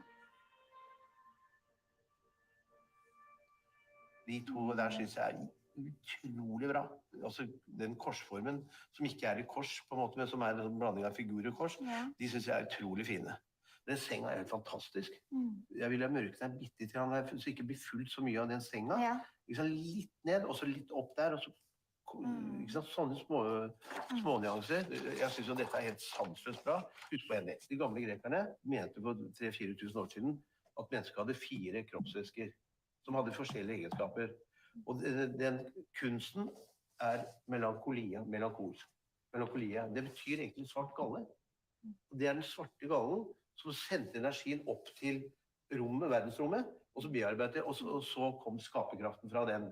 All stor kunst kommer fra smerte, sorg, død, lengsel og melankoli. Den sola ute, sier Beckett, forfatteren, så den den livgivende, gode tingen. Men når du skal skape, så må du gå til den svarte sola inni deg. For det den som uttrykker kunsten. Og det jo den du automatisk forsyner av. Ikke sant? Og du skal fortsette, hvis det noe som heter Vår Herre, det i hvert fall Anita et talent i dette, og da skal du forvalte det talentet. For du har fått så mye motgang som du har hatt, men så har du fått grunntalentet, nemlig det å skape. Og da skal du si, yes, den tar jeg, altså, så bare kjøre på videre. Og hvis du da legger ut den og den med taking også. Dette veldig høyt nivå. Det helt, du så god på rom. Altså rom, det så riktig satt opp. Altså du lar rommet løfte hele bildet. Og det en egenskap som jeg veldig imponert over. Altså, her det ikke noe diskusjon om kvaliteten. Altså det finnes ikke én fotograf i verden som ikke hadde sagt at dette sannsynligvis så utgjør du kanskje en av de største talentene i... Hvor gammel du? Jeg var 30. Ja, men da vil jeg si at da ligger du på den beste prosenten i verden. Som talenter, og det 300 nasjoner, altså. Særlig fordi du så god i rommet. Så jeg der, når jeg drar dit, så jeg der i hele ettermiddagen og jobber meg i rommet. Det da jeg, sånn det ene der, da var jeg sliten, liksom. Så bare går jeg inn i rommet og tusler på meg selv, så kommer det sånn, jeg bare meg, liksom. Hva kommer du til å gjøre de neste månedene? For meg selv har jeg et mål om at jeg har lyst til å ha en utstilling med selvportretter. Ja, det synes jeg du skal ha. Og jeg jo veldig interessert i Nordic Light, vet du, på det. Virkelig, altså. Så det hadde jeg synes vært fantastisk. Og det jo beste stedet man kan stille ut i Norge. Der kom jo verdenseliten. Ikke sant? Og dette her hadde jo slått knockout på det meste, altså. Vi skal møte på Nordic Light i overmorgen, hvor vi setter hele programmet. Så da kunne det vært interessant å vise det. Hvis jeg får låne 3 bilder, da skal du bestemme de 3. Du kan ikke ta de 4? Ja, da tar jeg de 4. Ikke sant? Ja. For da kan jeg gi deg en tilbakemelding allerede i denne uka. Ja. Det et meget, meget sjelden talent innen fotografi. Hun bruker hele sanseapparatet sitt på en fabelaktig måte og tør å skille seg ut og tør å jobbe med sin tidløshet. Og så det viktig, jeg ikke flattering for det at hun syk. Altså. Bare så det ville vært den største forakten jeg kunne vist henne. Og sagt det jeg sier for å være hyggelig, da jeg ferdig, altså. Ha det! Jeg hadde ikke noen forventninger nå. Jeg tenker at jeg får sikkert masse kritikk her, og da får jeg sikkert sånn dårlig selvtillit og blir lei meg når jeg skal hjem, og så ble det helt motsatt.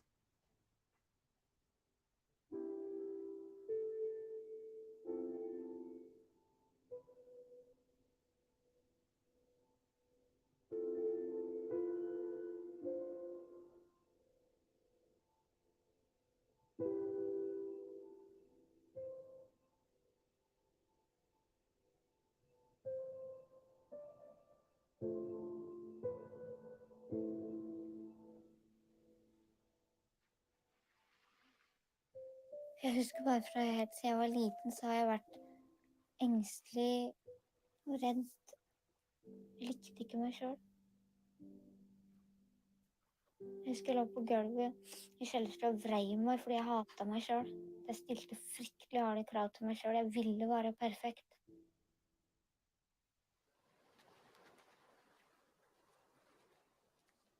Jeg har alltid vært sånn at jeg tenker så mye på døden og hva skjer etter jeg dør, og går bare tida, stopper aldri tida. Og når jeg forfølte den tanken, så ble jeg nesten like gæren, husker jeg, og sånn rar. Jeg husker at jeg ikke hadde lyst på mat. At jeg begynte å ete mindre. Og at jeg hjalp på uroen og tristheten. Og alt det vonde inni meg.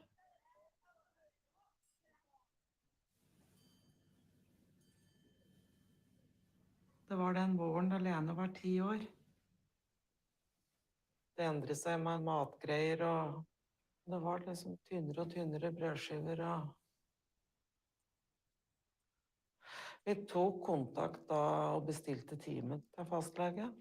Så vi tok tak med en gang. Hun var innlagt da i 14 dager. Det var å fôre opp det i 14 dager, så ut til ingenting egentlig. Ja, da kan du komme hjem fra sykehuset. Du fortsatt med det? Ja. Gått opp 2 kilo. Da var det jeg som fikk ansvaret etter 14 dager på sykehus, og skulle passe opp med mat. Så da ble det jo på en måte litt både mamma og behandler. Nei, det gikk jo dårlig da. Det gikk så poteten suste i dørkarmen da, husker jeg.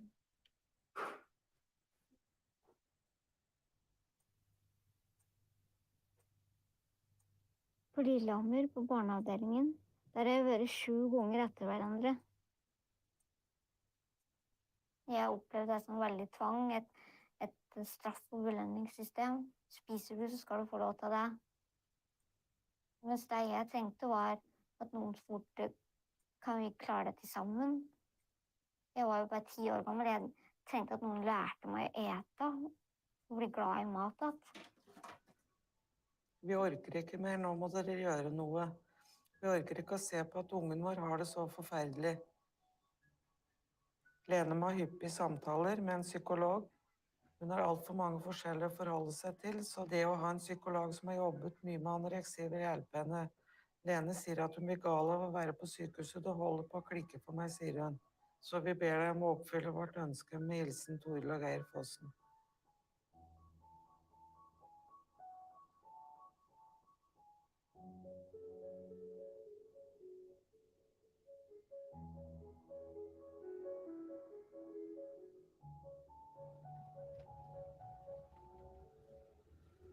Jeg har jo gjemt meg for helsevesenet. Det har vært en sånn hemmelighet jeg har gått inni meg, at jeg har ikke møtt opp at den legen jeg har hatt for mange, mange år, bare sett hjemme og vært dårligere. Så jeg har ikke blitt følt opp somatisk eller noe, vet du. Jeg har jo kunnet dødd hjemme, liksom, og mamma kunne finne meg i senga og sånn.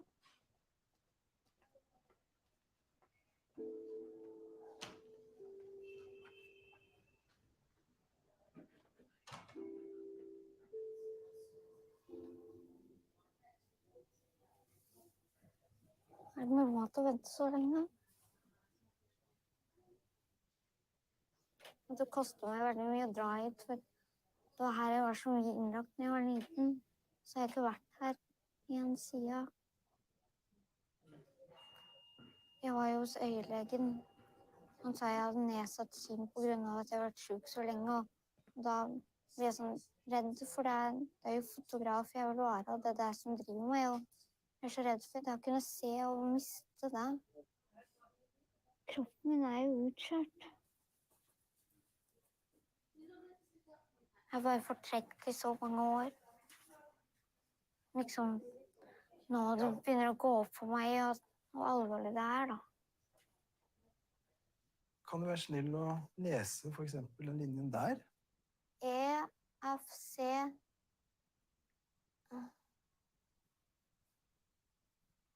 TE? Nei. Ja. RE? Nei. Ok. Jeg klarer ikke å fokusere. Nei, det er vanskelig å fokusere. Ja. Jeg har litt sykehusskrekk, skjønner du. Jeg skjønner. For jeg har vært innlagt her så mye når jeg var liten. Akkurat. Ser godt opp i taket. Sånn, og så kan man lukke øynene. Holde øynene helt lukket. Og så venter vi.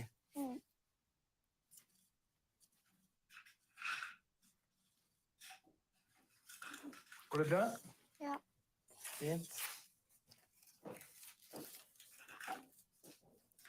Ja, da tar vi ut strimlene, så ser vi her og der. Og da ser jeg at du har veldig dårlig tåreproduksjon. Langt under det som er normalt. Men det kan bli bedre hvis jeg blir bedre av anoreksi, da. Det kan det. Så det som er kjempeviktig for deg, det er at du bruker kunstig tåredråper regelmessig. Jeg har panikk for alle midler som skal inn i kroppen. Nettopp, ja. Så er det viktig at du drikker mye væske. Ja. Til 1 liter om dagen. Det er mange som anbefaler det. Men det er klart at ved ernæringssvikt, altså defisitt, som vi kaller det på legespråket, så kan man få synsproblemer. For alt henger sammen. Ja. Det føles faktisk jævlig godt å nå kunne dra fra sykehuset og ikke være innlagt. Tenk på det. Når jeg har vært der før, så jeg måtte være her, liksom. Være innlagt her, og nå kan jeg faktisk dra. Jeg er fri. Jeg er ikke sperret inne.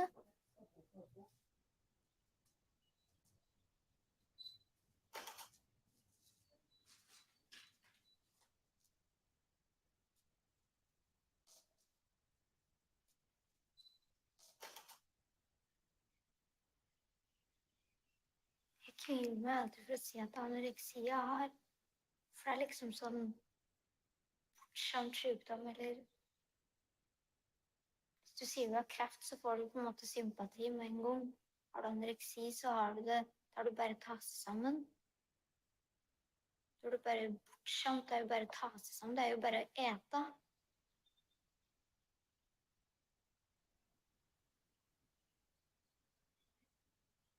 Det er jo ikke det. Jeg tror det er ingen som kan forestille seg hvor smertefullt det er å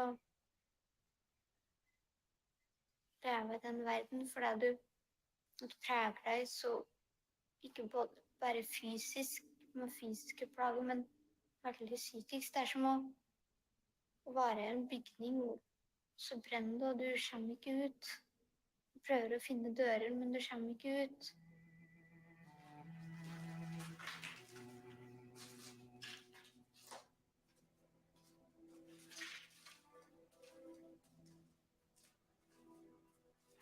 Det er som det er 2 deler av deg. En som vil bli frisk, og en annen som tviholder på sykdommen. Uansett hva du velger, så velger du feil for den ene delen av deg.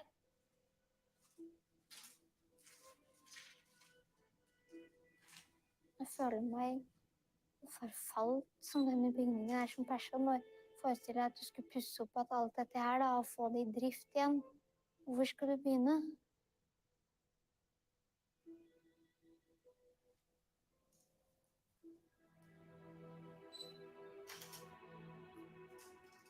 Det er et mislykket prosjekt. Det var ikke spise. Det jeg trodde var løsningen på mine problemer, har blitt selve problemet.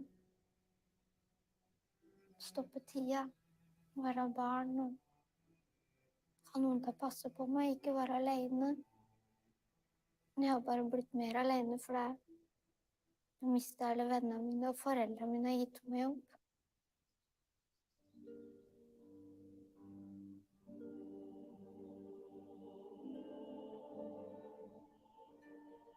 Jeg har ikke gitt opp meg selv.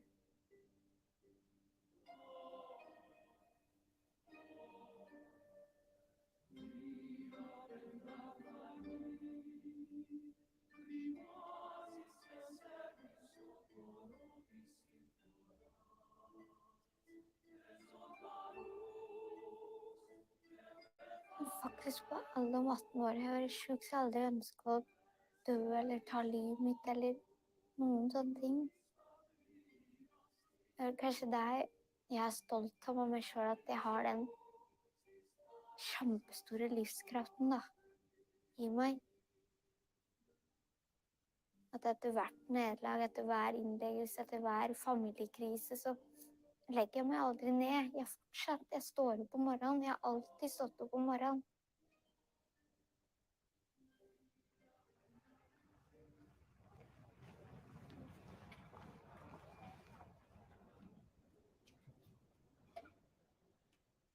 Altså, nå skal du se her. Den plassen du får på Nordic Light, den tilsvarer denne veggen her, og til og med dit. Oi. Ja, det det du får. Disse 26 løpemeterne, det skal virkelig svinge, altså. Ja, det håper jeg. Ja, selvfølgelig. Og vi kommer jo med forslag. Jeg vil heller ha store ja, enn masse små. Helt enig. Ikke sant? For det sånn at det virkelig gir den krafta. Ja, ikke sant? Jeg tenker noe sånn, altså. Ja, ikke sant? Absolutt. Nei, og da disse bildene i seg selv helt nådeløst sterke, og så har de en skjønnhet, og det gjør at vi må ikke overlese. Vi må ta elimineringsmetoden og ta ut, ikke sant? Den eller den, hvem best? Den. Ja, fint. Og så går vi på de to. Hvem best av de to? Det synes jeg vanskelig. Det. Ja, flott. Det du synes? Ja, men følg impulsen, det veldig bra. Her vi to som slåss med hverandre. Det. Ja, fint. Det likte jeg. Sånn skal det være. Det kraftig, men skjønner du. Ja, da må vi velge. Da vil jeg ikke ha den, tror jeg, fordi jeg fliker. For jeg synes kanskje den skal... Ja, ikke den, ja. Nei, og den, men for den synes jeg skal med, for den har liksom fulgt deg hele tiden. Det var moro. Altså, hele uttrykket ditt jo preget ut fra renessansekunsten.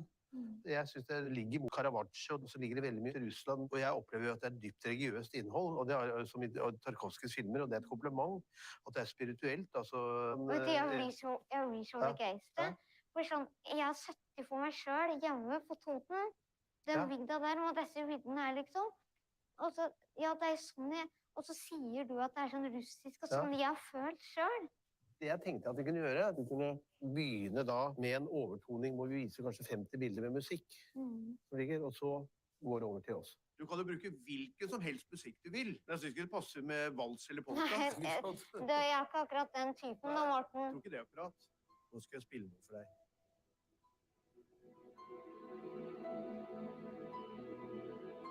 Dette gresk, skjønner du? Det ikke gresk komponist.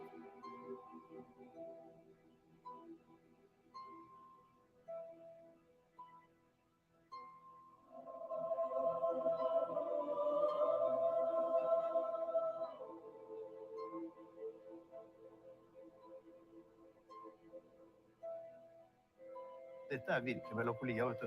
Men må jeg ha den? Hva? Jeg vil ha den her. Ja, jeg helt enig med deg. Jeg veldig glad for det. Det lerretet 4 ganger rommet her, og så står det melankolia, Lene Marie Fossen i dyp blått, og så kommer musikken, og så kommer bildene. Folk kommer bare til å balansere så ligger de der. Ja, det jeg vil. At jeg kan dele med folk den kunsten, det der jeg vil. At folk skal se det. Hvis du skjønner. Ja. Dette tror jeg blir starten på et eventyr for deg, skjønner du. Det tror jeg. Det lov å håpe. Ja, det...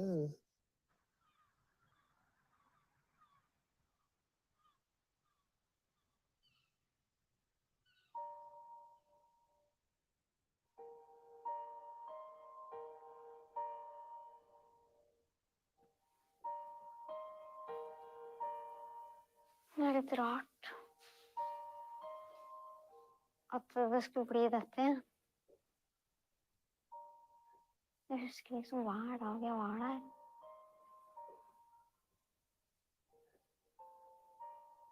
Fader, det nesten litt skremmende det bildet her. Måten jeg ser på, og så føler jeg at ansiktsformen, den som et sånn, den går sånn ned, akkurat sånn, det blir sånn graciøst med hendene på en måte.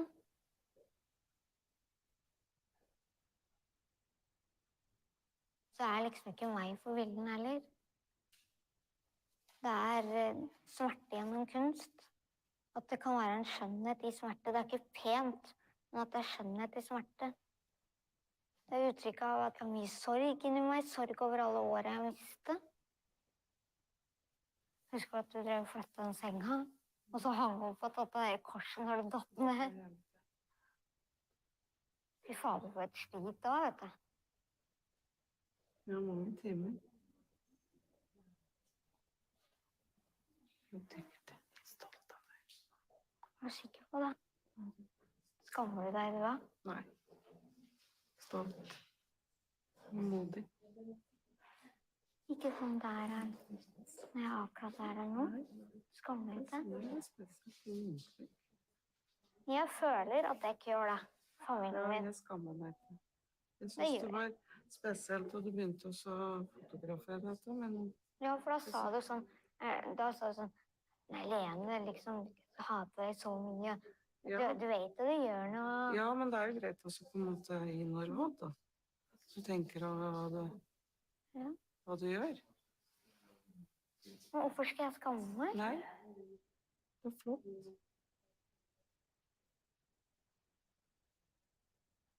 En uttæret barnekropp, ikke sant? Ja. Hva en sykdom har gjort med en kropp? Ja, jeg vet. Jeg tenker ikke på en måte at det meg heller. For jeg tenker bare at de representerer noe som større enn meg, da. Det representerer følelse, smerte. Nå jeg sliten.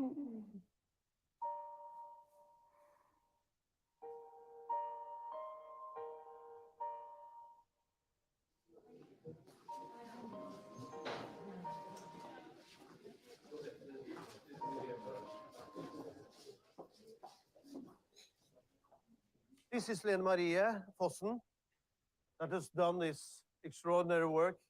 We said we're going to display this exhibition not because of her illness, but because these photographs are outstanding, no doubt about it.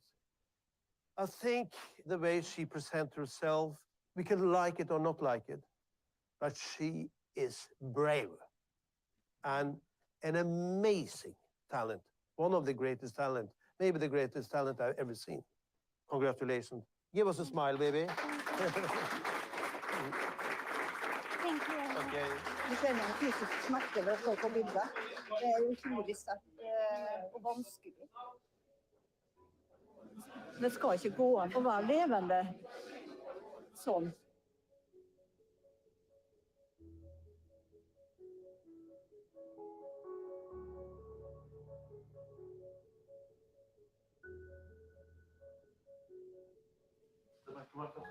It's a relief to see the colors in a way.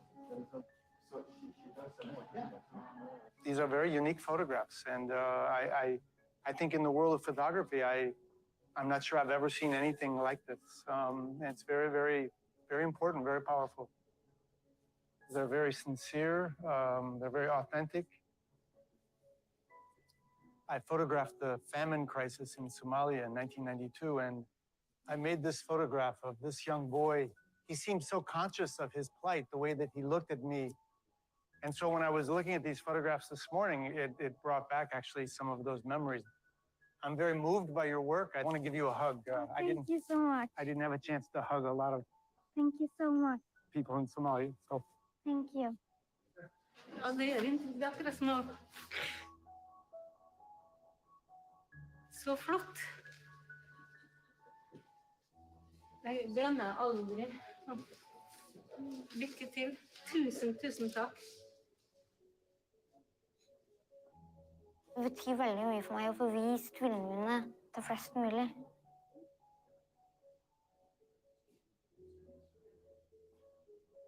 Jeg føler I hvert fall det at vi må snakke om det mer. Ting som vanskelig må bli snakket om og lært om og undervist om. Spesielt for oss som unge. Så det en veldig god start. Tusen takk. Det betyr mye.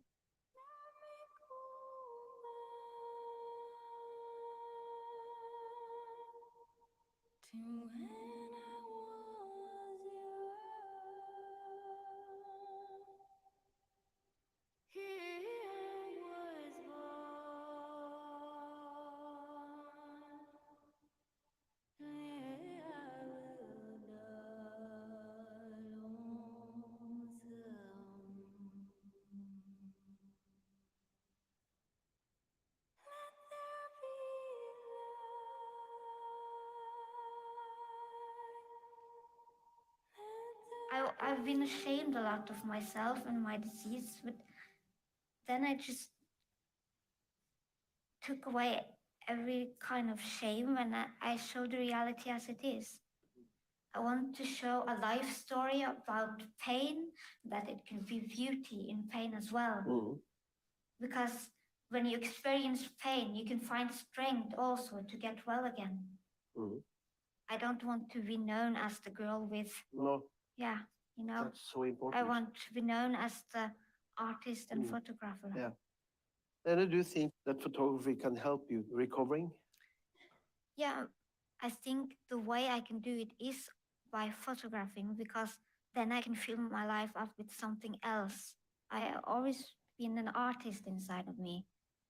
And in addition to that, I think that since I've been sick so long, I've learned the human soul to know, I think.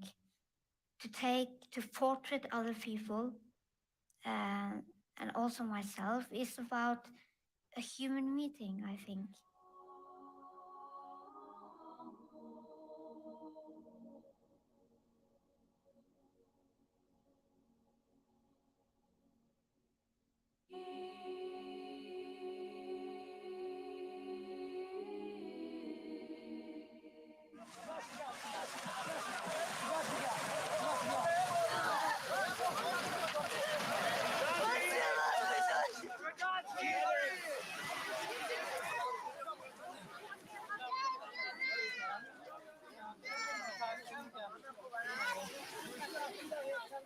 Syrianogo Daesh Bashar, kill me, my brother, kill.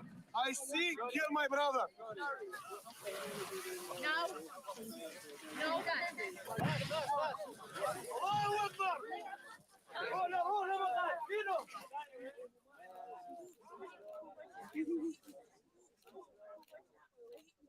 One summer, I was thrown into the refugee crisis. I started spending time with the refugee children.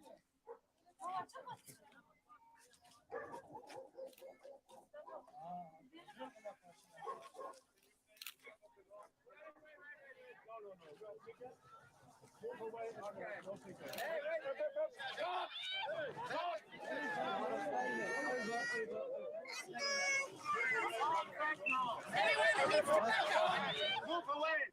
2 meters back. Now. Move away. All back now.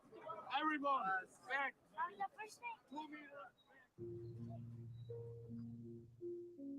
Children are always the victims in a conflict. It is all about daring to meet their gaze and to portray them so that we don't forget.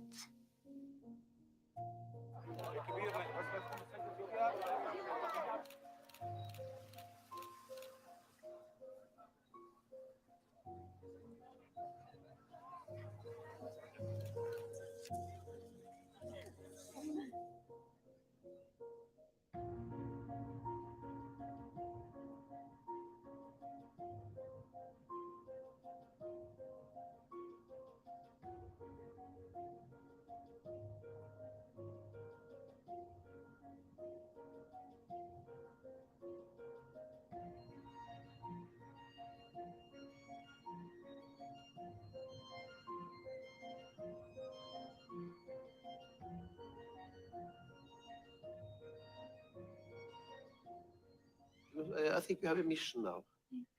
I think you should feel now that your art is an obligation to go on because it's so good. It's first now I maybe think that maybe I am a little bit good. Thank you, Lene.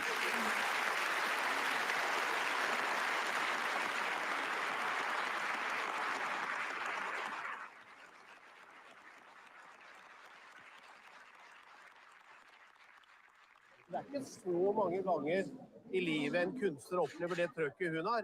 Det skal jeg love, så det må hun ta vare på. Og faktisk suge på den karamellen en stund når hun resetter batteriene, for dette veldig sjelden.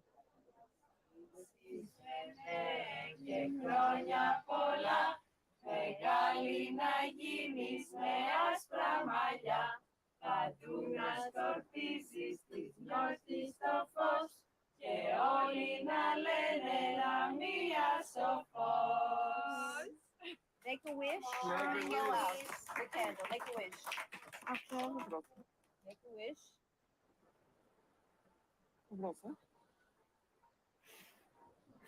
Hey, bravo!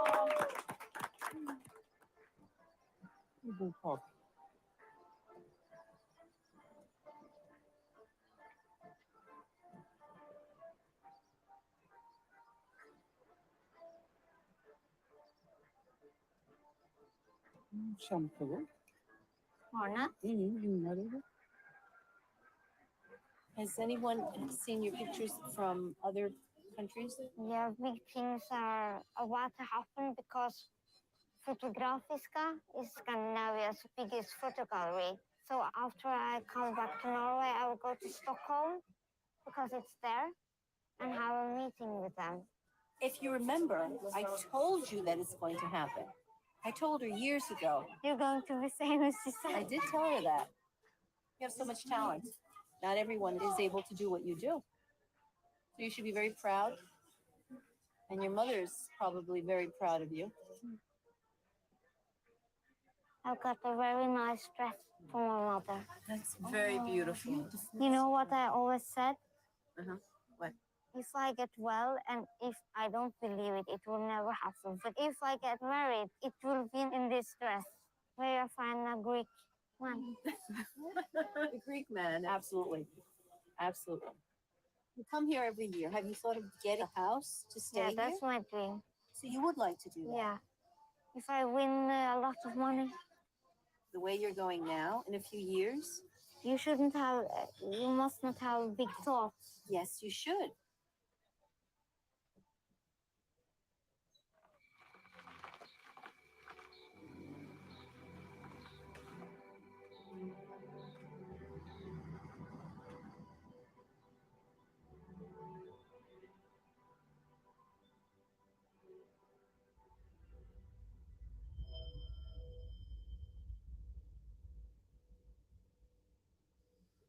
Vi kjørte fremover mot et kryss, og så var det en utkjørsel der.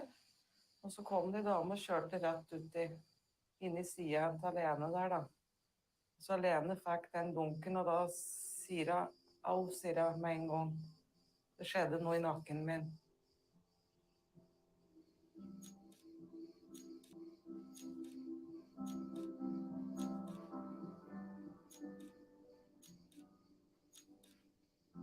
Jeg så stiv i nakken.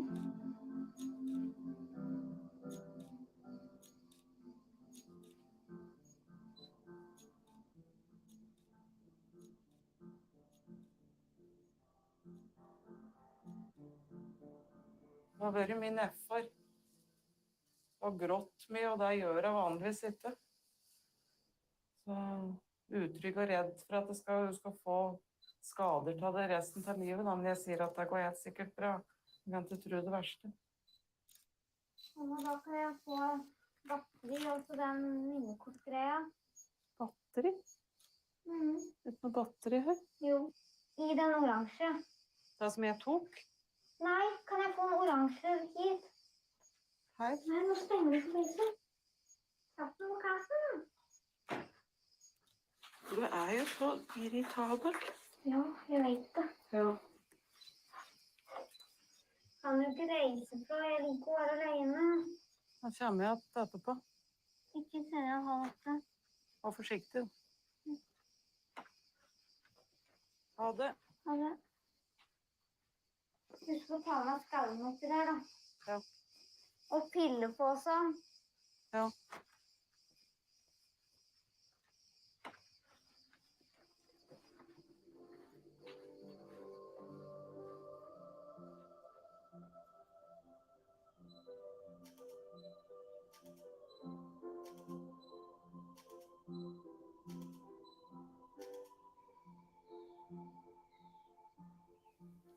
Har den angsten i meg om at jeg ikke blir bra ut fra den nakkekreia.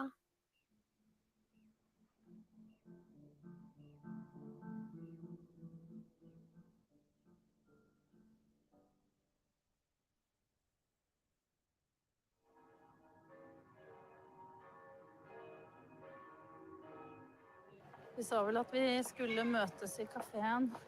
Ja. Så der vi i rute. Ja.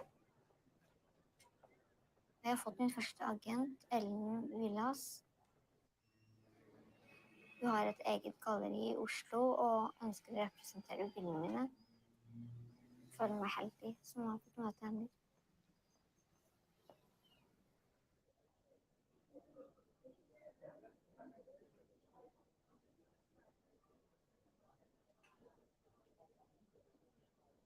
Det er vondere når jeg sitter, vet du, med den ryggen.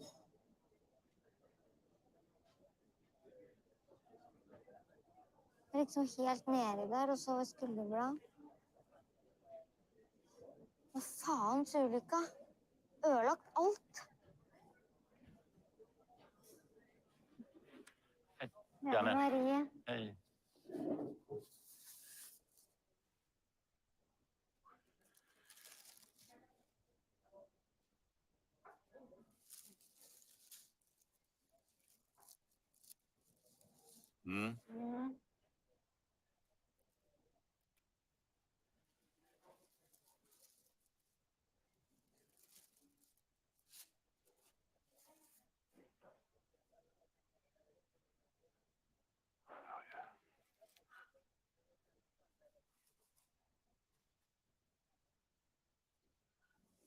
Otroligt starka.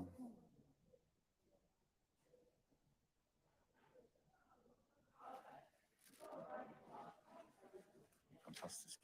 Som fotografi också, men det är ju, för mig så känns det ju oerhört viktigt att vara med och dela det här, ditt liv, med så många som möjligt. För oss handlar det ju väldigt mycket om att skapa awareness om problematiken runt ätstörningar. Jättestarkt. Det som er viktig for meg da, det er for fotograf. Jeg vil, det er det jeg er, ikke syk. Nej. Och jag har ju sett lite av dina andra porträtt också på nätet och de är också otroligt fina. Det går till på massa speciella sätt för att göra någonting här. Men vi är jätteintresserade såklart av att göra någonting.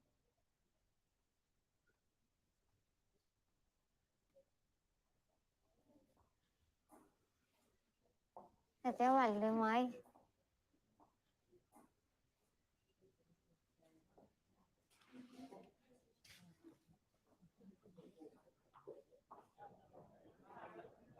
Jeg skal ha Irving Penn, det var veldig min stil. Ja, Han det så jeg. Du så at det var min... Ja, jeg så det. Du begynner å kjenne deg. Jeg kjenner deg, da. Lokal på øret. En raring. Ja. Det er det sagt. En sjelden skatt. Some people know my work through the arts, and other people know my work through the fashion photography. Håper det blir jeg som forstår deg neste år. Jeg har uformelt fått bekreftet det, men det er ikke formelt enda. Så det er for veldig stort for meg. Det største. Men jeg klarer ikke å stole helt på det. Kanskje hun ombestemmer seg eller noe sånt.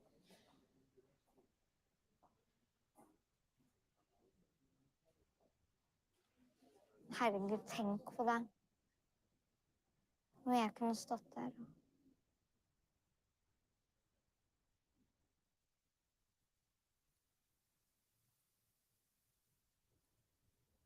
Jeg redd for å bli frisk.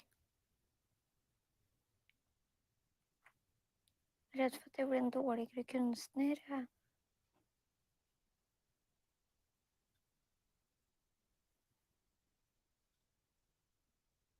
vet ikke hva det er.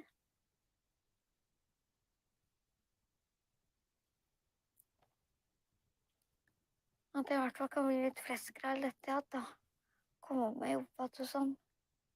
Herregud, det går an å kjøre seg så ned. Det var bare første prioritet. Å se så jævlig ut, det vil jeg ikke. Så tenker jo sikkert folk, da det ikke bare å ete. Det ikke det.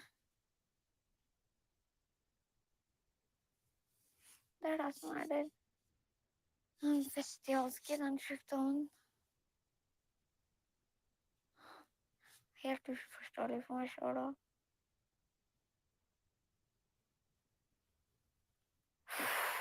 Den veien jeg har foran meg, jeg skjønner ikke hvordan jeg skal klare det.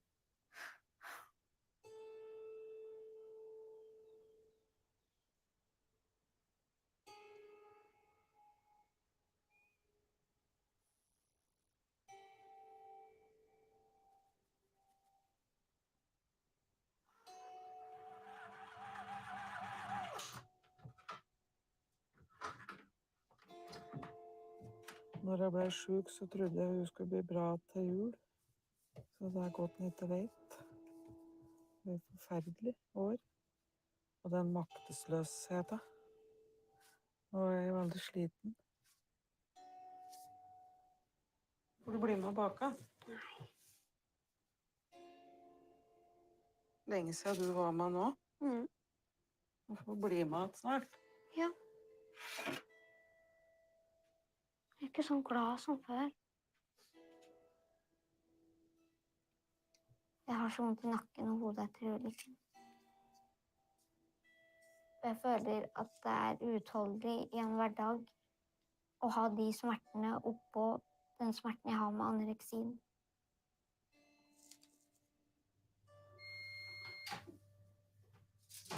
Det en del av meg som helt ærlig faktisk bare vil dø. Hvis jeg må ha det sånn. Og den nakken som dette. Det verste av alt at jeg ikke får drive med det som jeg elsker mest I verden, å fotografere.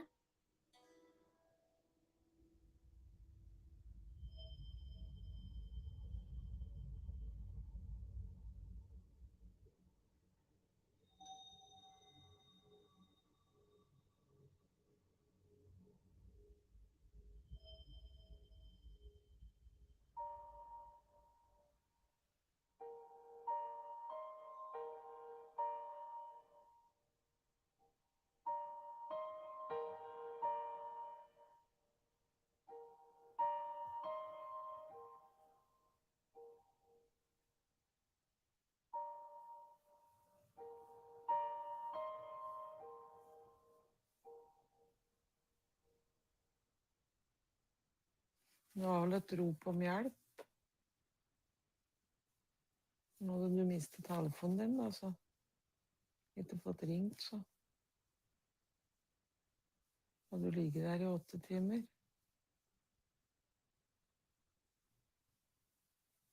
Jeg skulle ønske jeg fikk lov å dø I ro og fred. At jeg ikke bare kan få en pille eller noe. Du ønsker ikke deg innerst inne. Nei, men hvis jeg må leve sånn. Ja, men da må du ikke, for da kan trenes opp. Da vet ikke du Nei, det en vet lege. du. Du har ikke satt deg inn I Nei, det. men det vet du ikke, men du vet ikke hvordan det kan bli her. Du har jo så mye du skal utrette I livet. Ja, nettopp. Men det ikke fysisk mulig. Jo, det det. Når du kommer deg fysisk og får trening og du jo heldig også, for du har jo mange rundt deg som vil deg bra.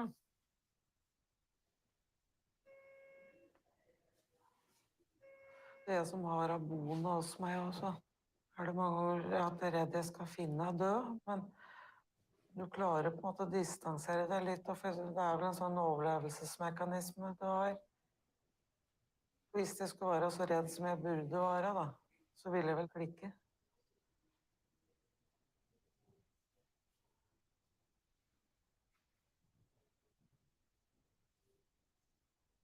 Jeg har hatt veldig problemer med å sove.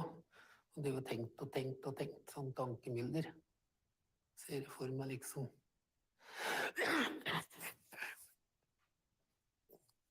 begravelse og slik.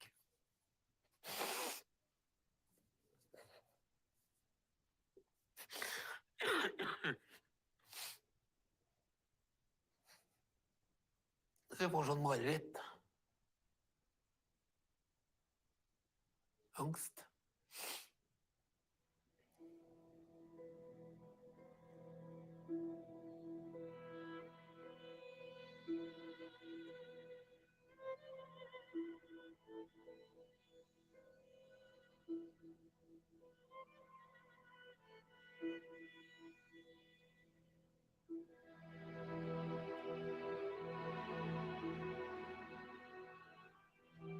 Jeg er jo veldig bekymret, da.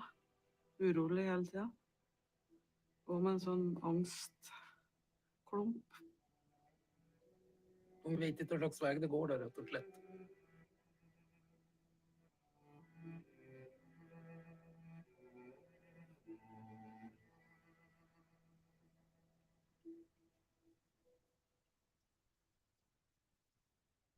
Opplever det samme i helsevesenet som vi trodde ikke skulle skje noe mer. Tvang. Miste menneskeverdet sitt. Du ikke har noe råderett over deg selv, men helt hjelpeløs. Vi ikke hadde hatt en nakkeskade og sånn, så hadde jeg hatt håp. Men har du gitt opp håpet lenge? Ja. Jeg har det.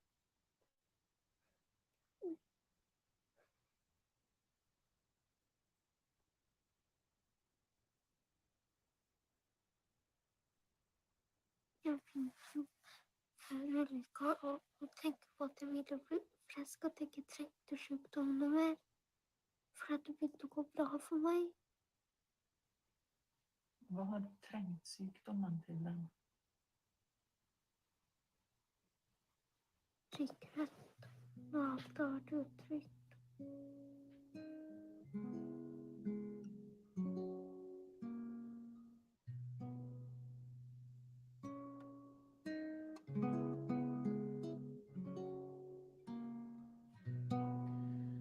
I'm as lucky as the moon on a starry night in June.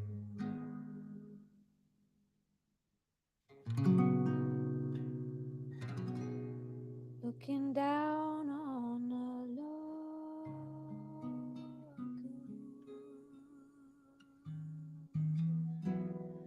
I'm as lucky as the moon.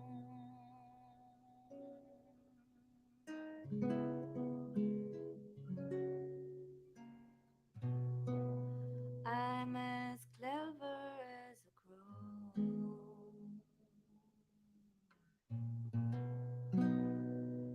In a yellow meadow. Takk for at du kom. Takk for at jeg får komme. Det er så kjekt å se deg.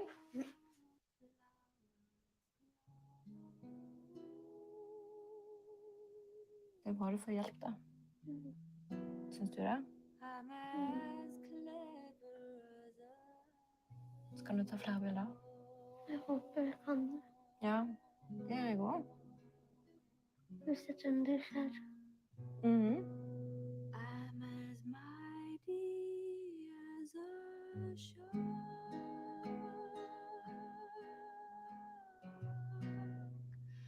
I roam in the dark. I might score you with my mind.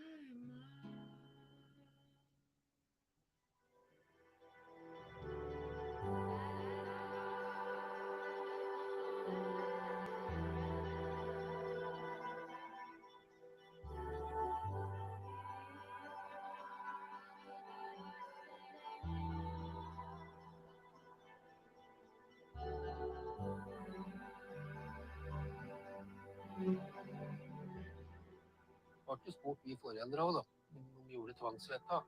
Vi var enige, vi kunne jo klage på det. Vi så at det var nødvendig denne gangen her, for ellers så hadde jeg jo dratt den.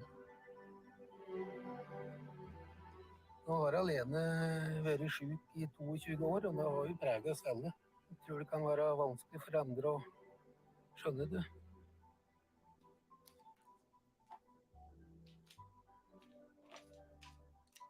Jeg er hjelpeløs, for den eneste måten jeg kan og vet, er å spise mindre.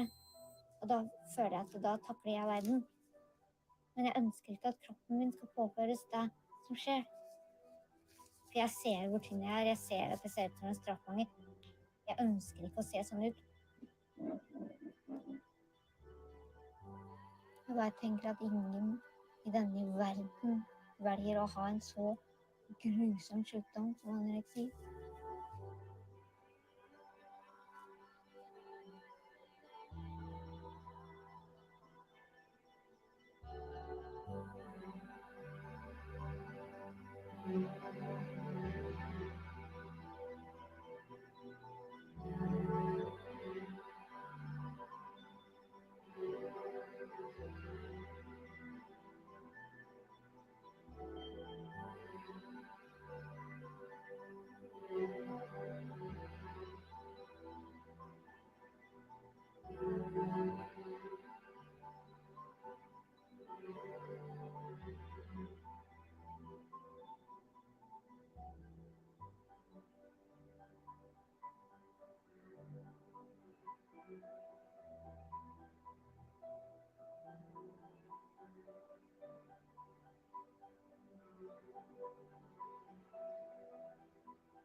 Man føler seg så liten.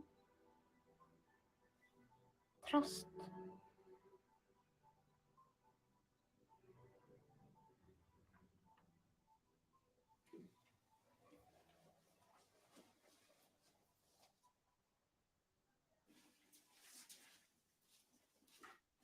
Så husker jeg snakket om garasje. Ja. Jeg var så veldig av Maria Magdalena. Det var kjempefint. Det var ikke å lyse som kom. Det er sånn når jeg fotograferer også, så liker jeg at mennesker kommer ut fra mørket. Det er den lyse huden. Det er den kraften jeg har hatt til å komme videre og følt glede og fotografert på tross av at jeg har vært så alvorlig syk. Men den gnisten føler jeg var borte. Den sommeren. Og den føler jeg, nå er det bare sånn angstfylt. Verden har jeg aldri hatt. Nei, det er sånn ubeskrevet rar følelse av at ingenting blir som før. Så du frykter det? Ja. Men du håper? Jeg vil at det skal bli som før. Det er vanskeligere å håpe, ja. Det er det du syns? Ja. Men du håper? Veldig, veldig lite. Herren velsigne deg og bevare deg. Herren la sitt ansikt lyse over deg og være deg nådig. Herren løfte sitt åsyn på deg og gi deg fred. Amen. Jeg tenker at i velsignelsen så betyr det ikke at alt går bra hele tiden. Det er et løfte om at vi aldri går alene.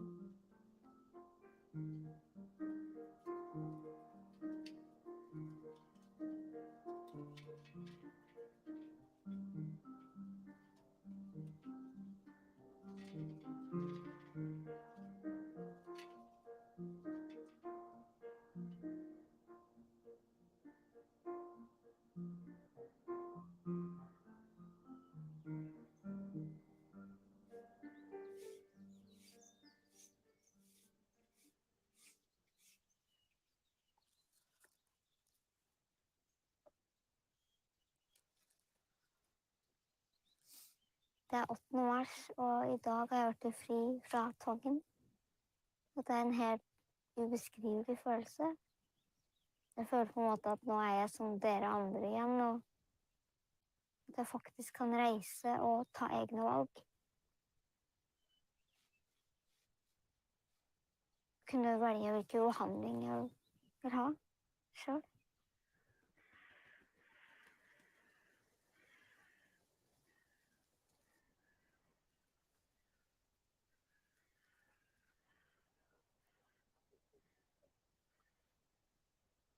De gode gjerninger redder verden. Bjørnstjerne Bjørnstjerne. En barnepsykiater som heter Hasse Lindå, og redda meg når jeg var på sykehuset på Lillehammer. Når jeg fikk Hasse, så klarte jeg meg I 4 år uten noen innleggelser. Han var den første som spurte hva ønsker du, Lene? Mens alle andre bare tvingte meg til ting.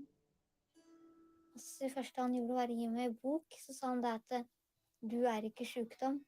Del sida I 2. Skriv sykdom på den ene sida, kall sykdommen din noe, jeg kalte den dummen, og så Lene på den andre sida. Det var han som lærte meg at jeg var noe annet enn bare en sykdom.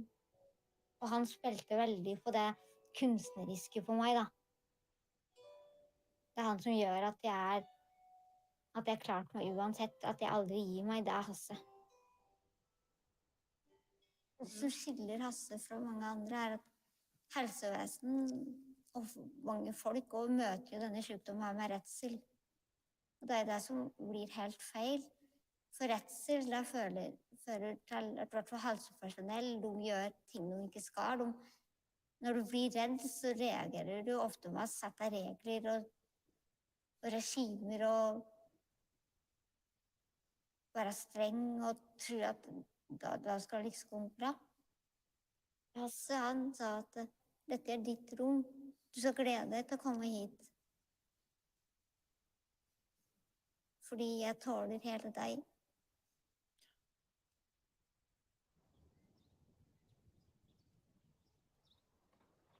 Jeg har ikke rørt kamera siden ulykka.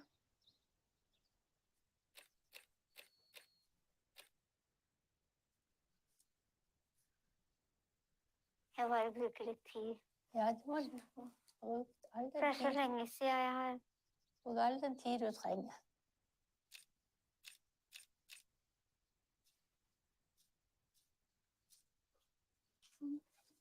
Litt sånn, ja. Ja, det var fint.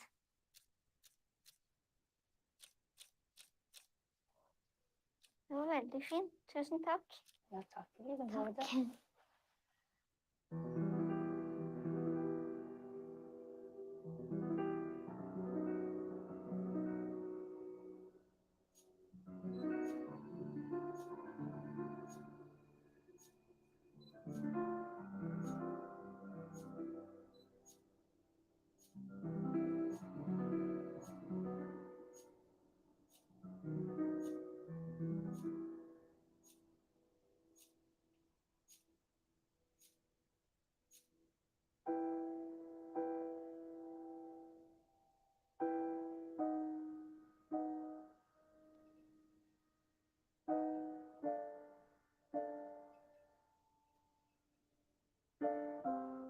Når livet blir til, må det elskes, og elskes fordi det til.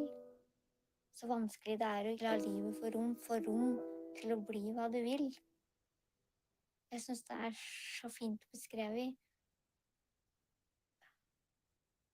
Jeg tenker sånn da at hvert menneske, uansett om det ja, og du har gjort de verste ting, du har misbrukt folk, du har drept, jeg av den oppfatning at vi egentlig alle bare ønsker å ha det bra.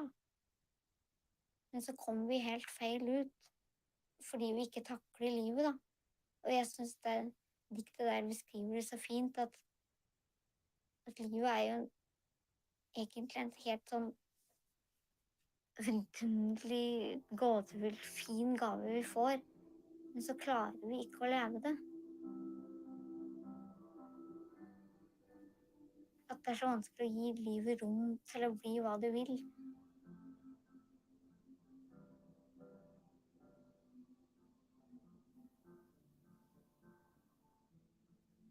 Jeg gjemmer på så mye redsel, sinne, sorg inni meg. Jeg føler jeg har en kiste som er låst med alle de følelsene inni meg. Og jeg er bare redd at hvis jeg begynner å åpne den, så blir det så stort at jeg ikke klarer det. Det blir for mye for meg å bære. Og jeg tror faktisk at jeg må ut for at jeg skal bli frisk. Bildene mine, det er der jeg føler liksom er nøkkelen, hvis jeg hadde en nøkkel her, da. Det er bare at jeg ikke helt funnet hvordan enda.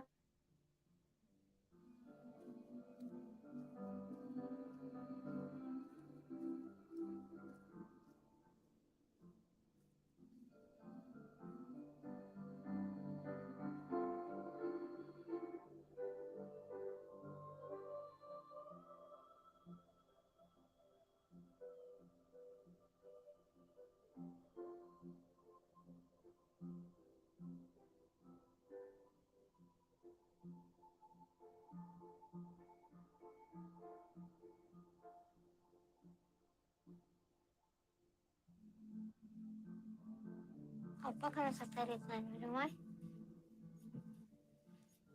Og mamma? Så ser vi inn i kamera.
Wow. I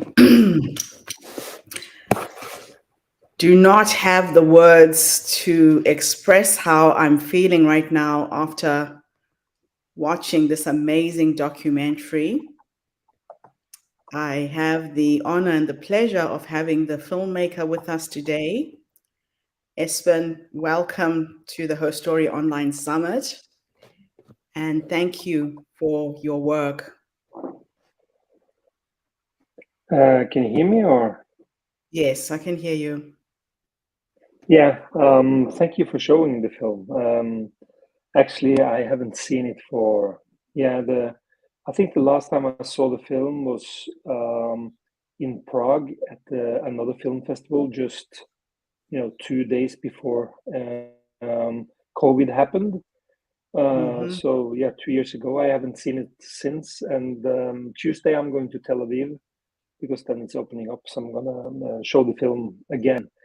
And I'm so happy to be able to fulfill Len's wish about letting the story travel and letting other ones in other parts of the world taking part of her history and her struggle. So yeah, and again, thank you for showing.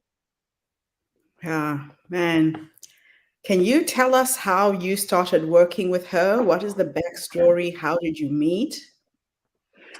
Well, yeah, well, the backstory was it was kind of another story because I've been working as a photographer, stills photographer for many years since 2001. I've been traveling to New York Fashion Week. I've been doing backstage. I've been doing portraits. I've been doing fashion. I've been doing lots of things. And then I started doing so I do some teaching. This tutor thing. And then Lena, she wrote me. She sent me an email in 2009 or so. And she told me that she was into photography. She had an illness. I was based in Oslo, the capital of Norway in that time. So she told me that she was going for some treatment. I didn't know what kind of treatment. She told me, I'm ill. I'm going to Oslo for some treatment, and I would love to meet because I need to, I need to learn more about Photoshop. Right. So that, and after that, she just kept sending me, images she had captured from her journeys around. And in the beginning, it was like, yeah, it was nice. And then I thought, well, wow, that's a really good one. And I've been doing I've been a teacher for 5, 6, 7, 8 years. I've been teaching at several schools. I've had 150 workshops outside schools and everything. So I know all the, I couldn't do my assignment because, the cat ate my memory card. All excuses, all the bad images, everything. So when I got the images from Lena, and also I've been, trying to be a photographer in Norway. The struggle, the hard way. Also, I'm self-taught, so I haven't had any school. Nobody has told me what's right or what's wrong. So I've done all the wrong things, some of the right things. So when I see the right things, I recognize them, and I could recognize them in Lena's work, not only from the visual aspect, but also from you can see the struggle. You can see that, you can see that she's been, because if you are on a holiday and you see let's say you see some character that you, that's an interesting character. You probably normally you would go one image from 100 meters away, kind of you're hidden in some way, or you're shooting from the hip because you don't want to impose, you don't want to bother the other one, so you kind of you're doing it the smooth way. But Lena, she was probably 30 centimeters away from the face of the person, and she had 50 images of the same person in different angles, different location. So I could see that she was really working with each and every one of them. So I instantly saw that, well, she's doing something else. She's caring about them. It's not a hidden mug shot from 50 meters away. She's caring, she's working, she's wants something. So I saw that, and I saw it in one image, I saw it in 2, I saw it in 5, I saw it in 10. And then and also we became friends. So I was trying to tell her, I think, I don't know, the focus or the details or the darkness, the light areas, the whatever kind of thing I had, I told her that. So she was, but it wasn't that much, really. It was more details. It wasn't the big things. It was because she had it in her. She was kind of Had an eye. Yeah. She had an eye for history, for Yes. people, and just really another thing. But when we were in Lesvos, because we started the film in 2014, and from this film, when you saw all the refugees coming in Lesvos in 2015, she did a lot of children photography, lots of. But apart from that, just because we lived in a hotel, I thought this strange character. It was a man, probably in his 60s, wearing a dress for breakfast, another dress for lunch, another dress, probably 3 or 4 dresses each day. Just walking Right. around very, very slowly, just walking around, kind of meditating, didn't speak to anyone, didn't look happy. I thought he looked scary because, a man, white, probably, if you've seen a clown with the red hair, the typical clown with the red hair, Yes. he had that, but it was all white. It wasn't red, just white hair, curly, all around. And he just looked strange. And I thought, whoa, I'm walking an extra, the extra mile around him. And then I Yes. talked to Lena one day, and she said, that strange character walking around. Yeah, I knew the guy. And she said, well, I did some portraits of him today. Oh yeah, and she showed me some amazing portraits of this character. I still have them. I think that's probably the best one she has, and it's not even in the film.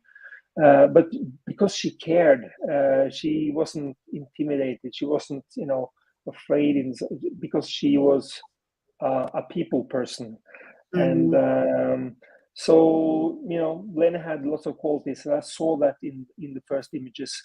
But then when I showed the images to other teachers, to other ones in the photography environment in Oslo, they told me that yeah, she's good, but it's this but. It was always this but. And I thought, no, there's no but. She's good. I mean, can you? And I think if you see, well, if the initial point of seeing someone is anorectic or drunk or yes, some kind of you fail handicap, to see the and then soul behind. they do something.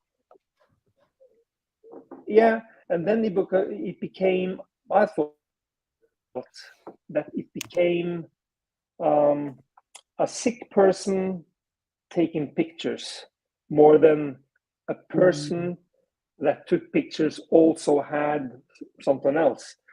So I felt, well, I need to change the narrative. I need to change the story. I need to change the perspective of this.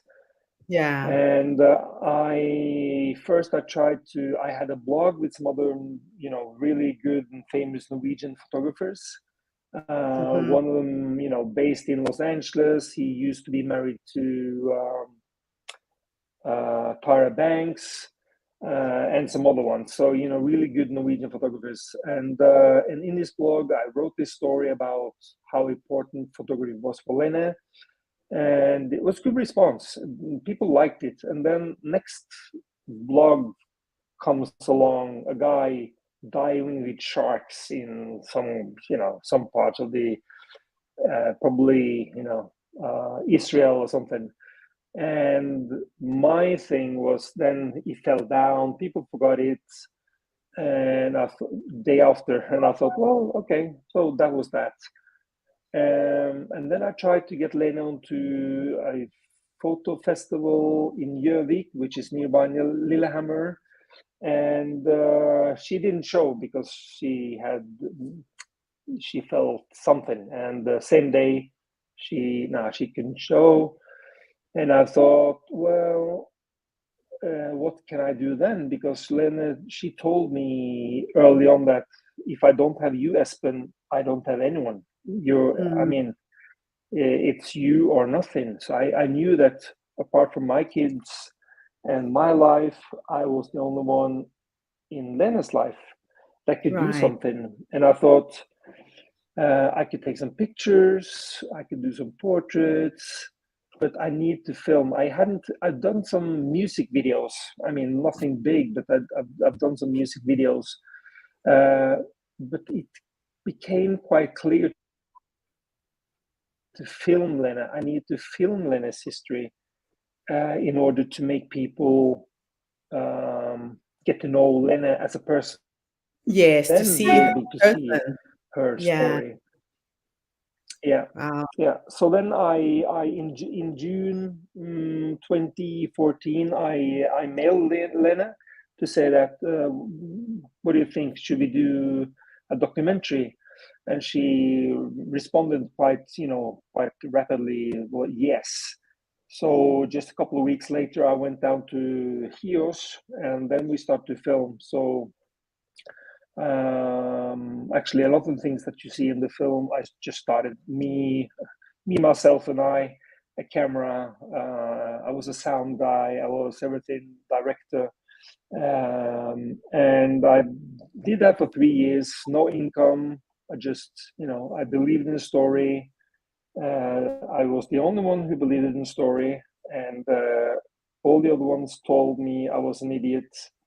But I was such an idiot. I didn't believe them, so I just kept going. And yeah, I finally I got also Olin, which is a really good Norwegian and famous, and had lots of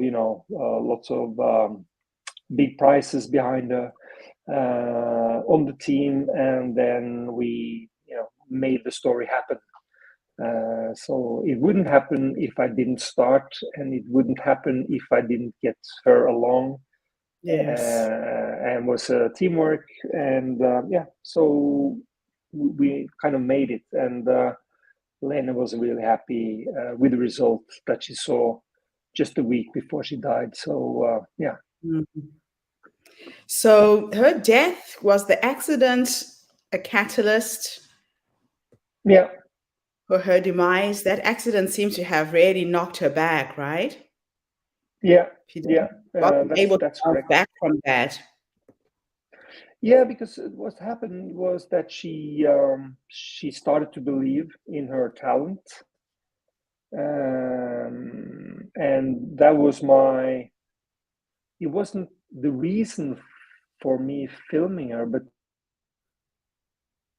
it was a hope that I had within me that if I could film her, if she could, be recognized in the, environment that she was in, maybe she could start to believe she had some talent, and then maybe that talent and the belief could help her.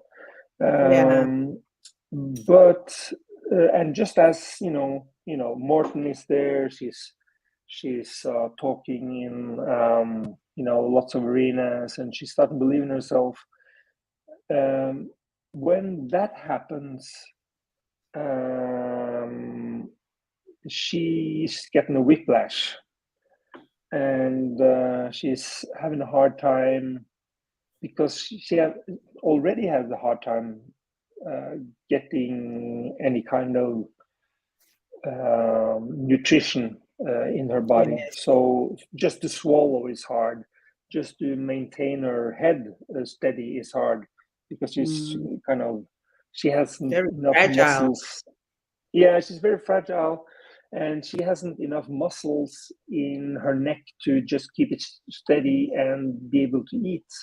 And then she's starting, because she's already, her head is filled with all the things. What if I can't do this, and what if I can't do that, and what if, and all of those thoughts, I think, get nutrition from the accident.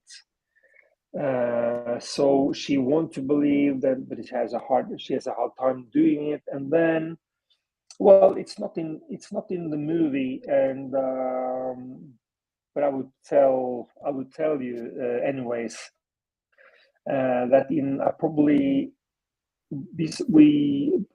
during the summer in Norway, which would be June, July, we finished the movie, and then in August, she just, for no reason, I believe just for her muscles being weak or something, she just from a standing position just fell on her knees.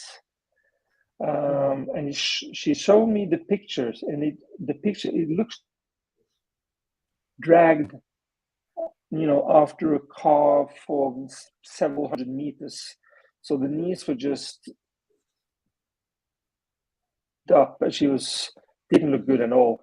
And she got some infections in the knees, and then they didn't heal. So she got some, not only painkillers, but also some pills to help the inflation go down. And the pills made a hole in her stomach.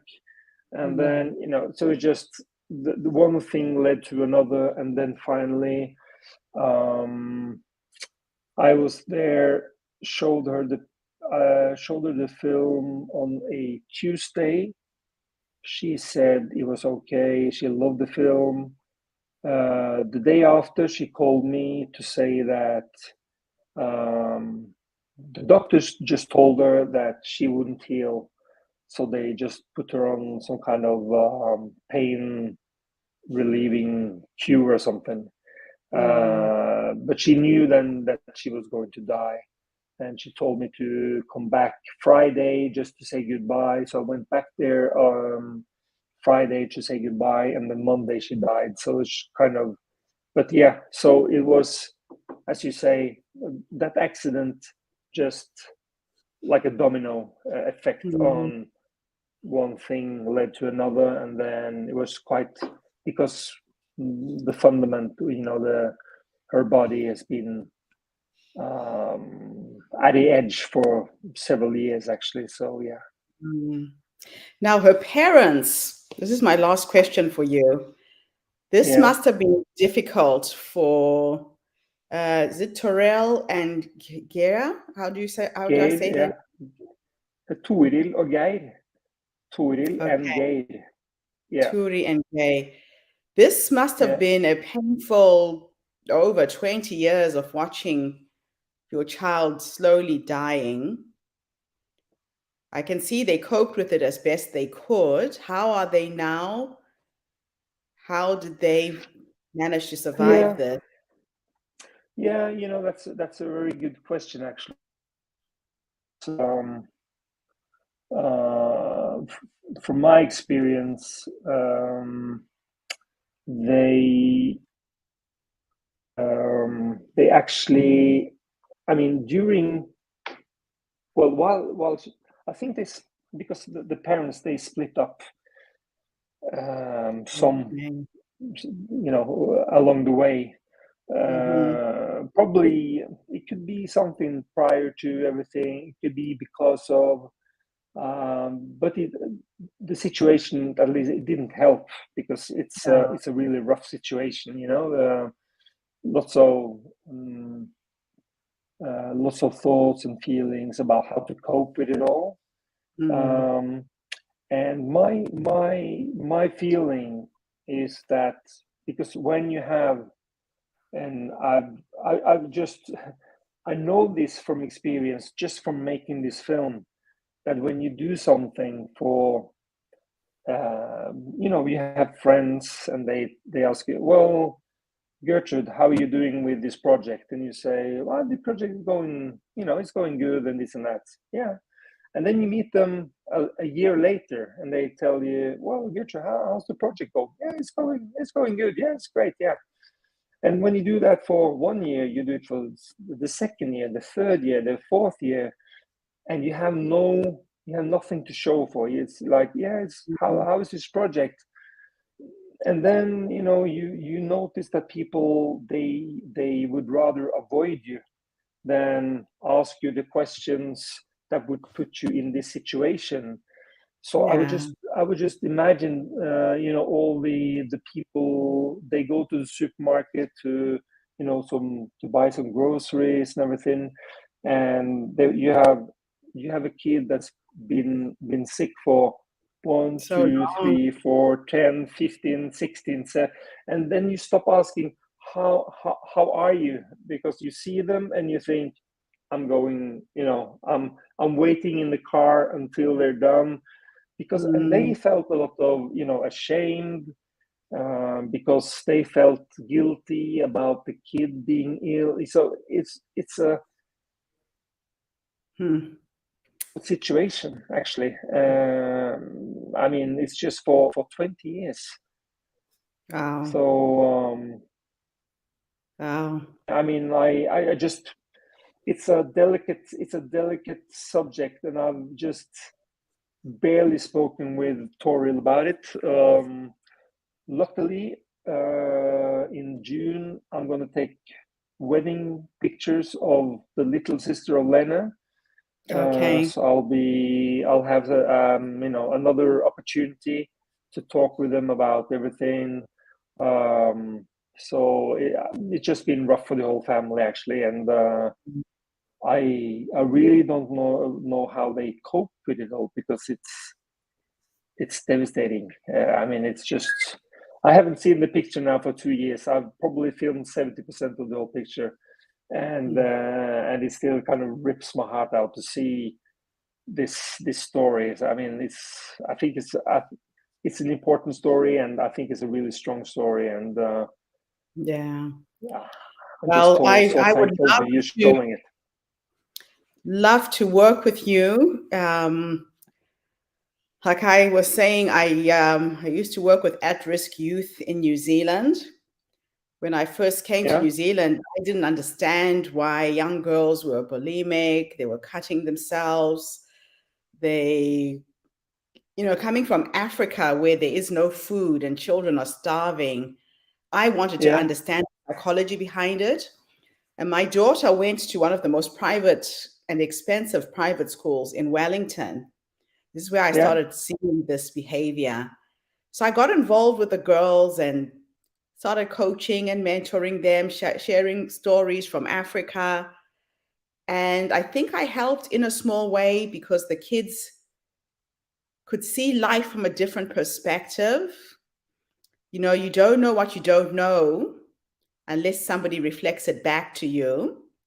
And I really think you've created a powerful documentary that can be used in high schools to work with teenagers. Young girls are so impressionable these days with Instagram and all of these people who post their photoshopped images online looking perfect.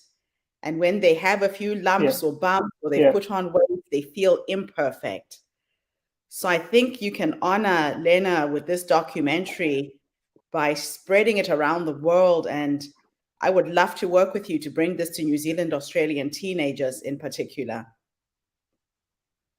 Yeah, I would, I'm so happy to hear those words from you, Gertrude. And yeah, I would really love to, if Lena and the story and whatever I can bring to the table could make a difference, that would be really really something, I mean, because I have also a daughter. She's 16, turning 17 in August. So I can see that, all the Instagram, all the Snapchat, all the digital awareness that you have really are doesn't really have the effect that you want them to have, because it's all me, and what do people think, and me myself. I was just, we hadn't any digital things when I was 16, 17, but I had lots of difficulties myself. So I use my experience in the work of this. And Gertrude, that I had the TED talk. Yes. About Ubuntu, a long time ago, and actually That's how Lena. we met. And that is how we met, through your TED talk. Yeah, a Norwegian guy having a Ubuntu TED talk. Yes. without having the roots to actually justify that kind of talk. But this is the story of Lena, and the kind of the sacrifice that I did for Lena, with Lena, and making this story come true. And then some pupils of mine that I had as a teacher also cutting themselves, and I was in a phase where I had to more than I should do, and I did more than what my chief thought I should do. And she also got angry with me because what I did, just to so yeah, I think the Ubuntu spirit is important also in all of this. It really is. And one of the things you said to me is she told you that without you, she had no one. Yeah. I think that is very, very, very powerful for her to have been able to share that with you and be vulnerable enough to know that. I think she trusted you. She knew you saw her. You know how people will see the manifestation of this disease that you have, and they forget to see the soul, the human being behind the illness. And you saw her. I'm glad you saw that in her, and you were able to help tell her story in this way. Thank you so much. Yeah. And thank you for saying that, because I think as you say that, I also see that when you display your vulnerability and you say that without you I have no one. I mean, that's a quite powerful thing to say, and it's also quite when you say that, you also say that I have actually no one in my life. So just to say those words just displays your loneliness in a way that it's really hard to actually just say the words to someone. Yeah, I'm glad she had the courage, because this story would never have been told. Her struggle would have been in vain, really.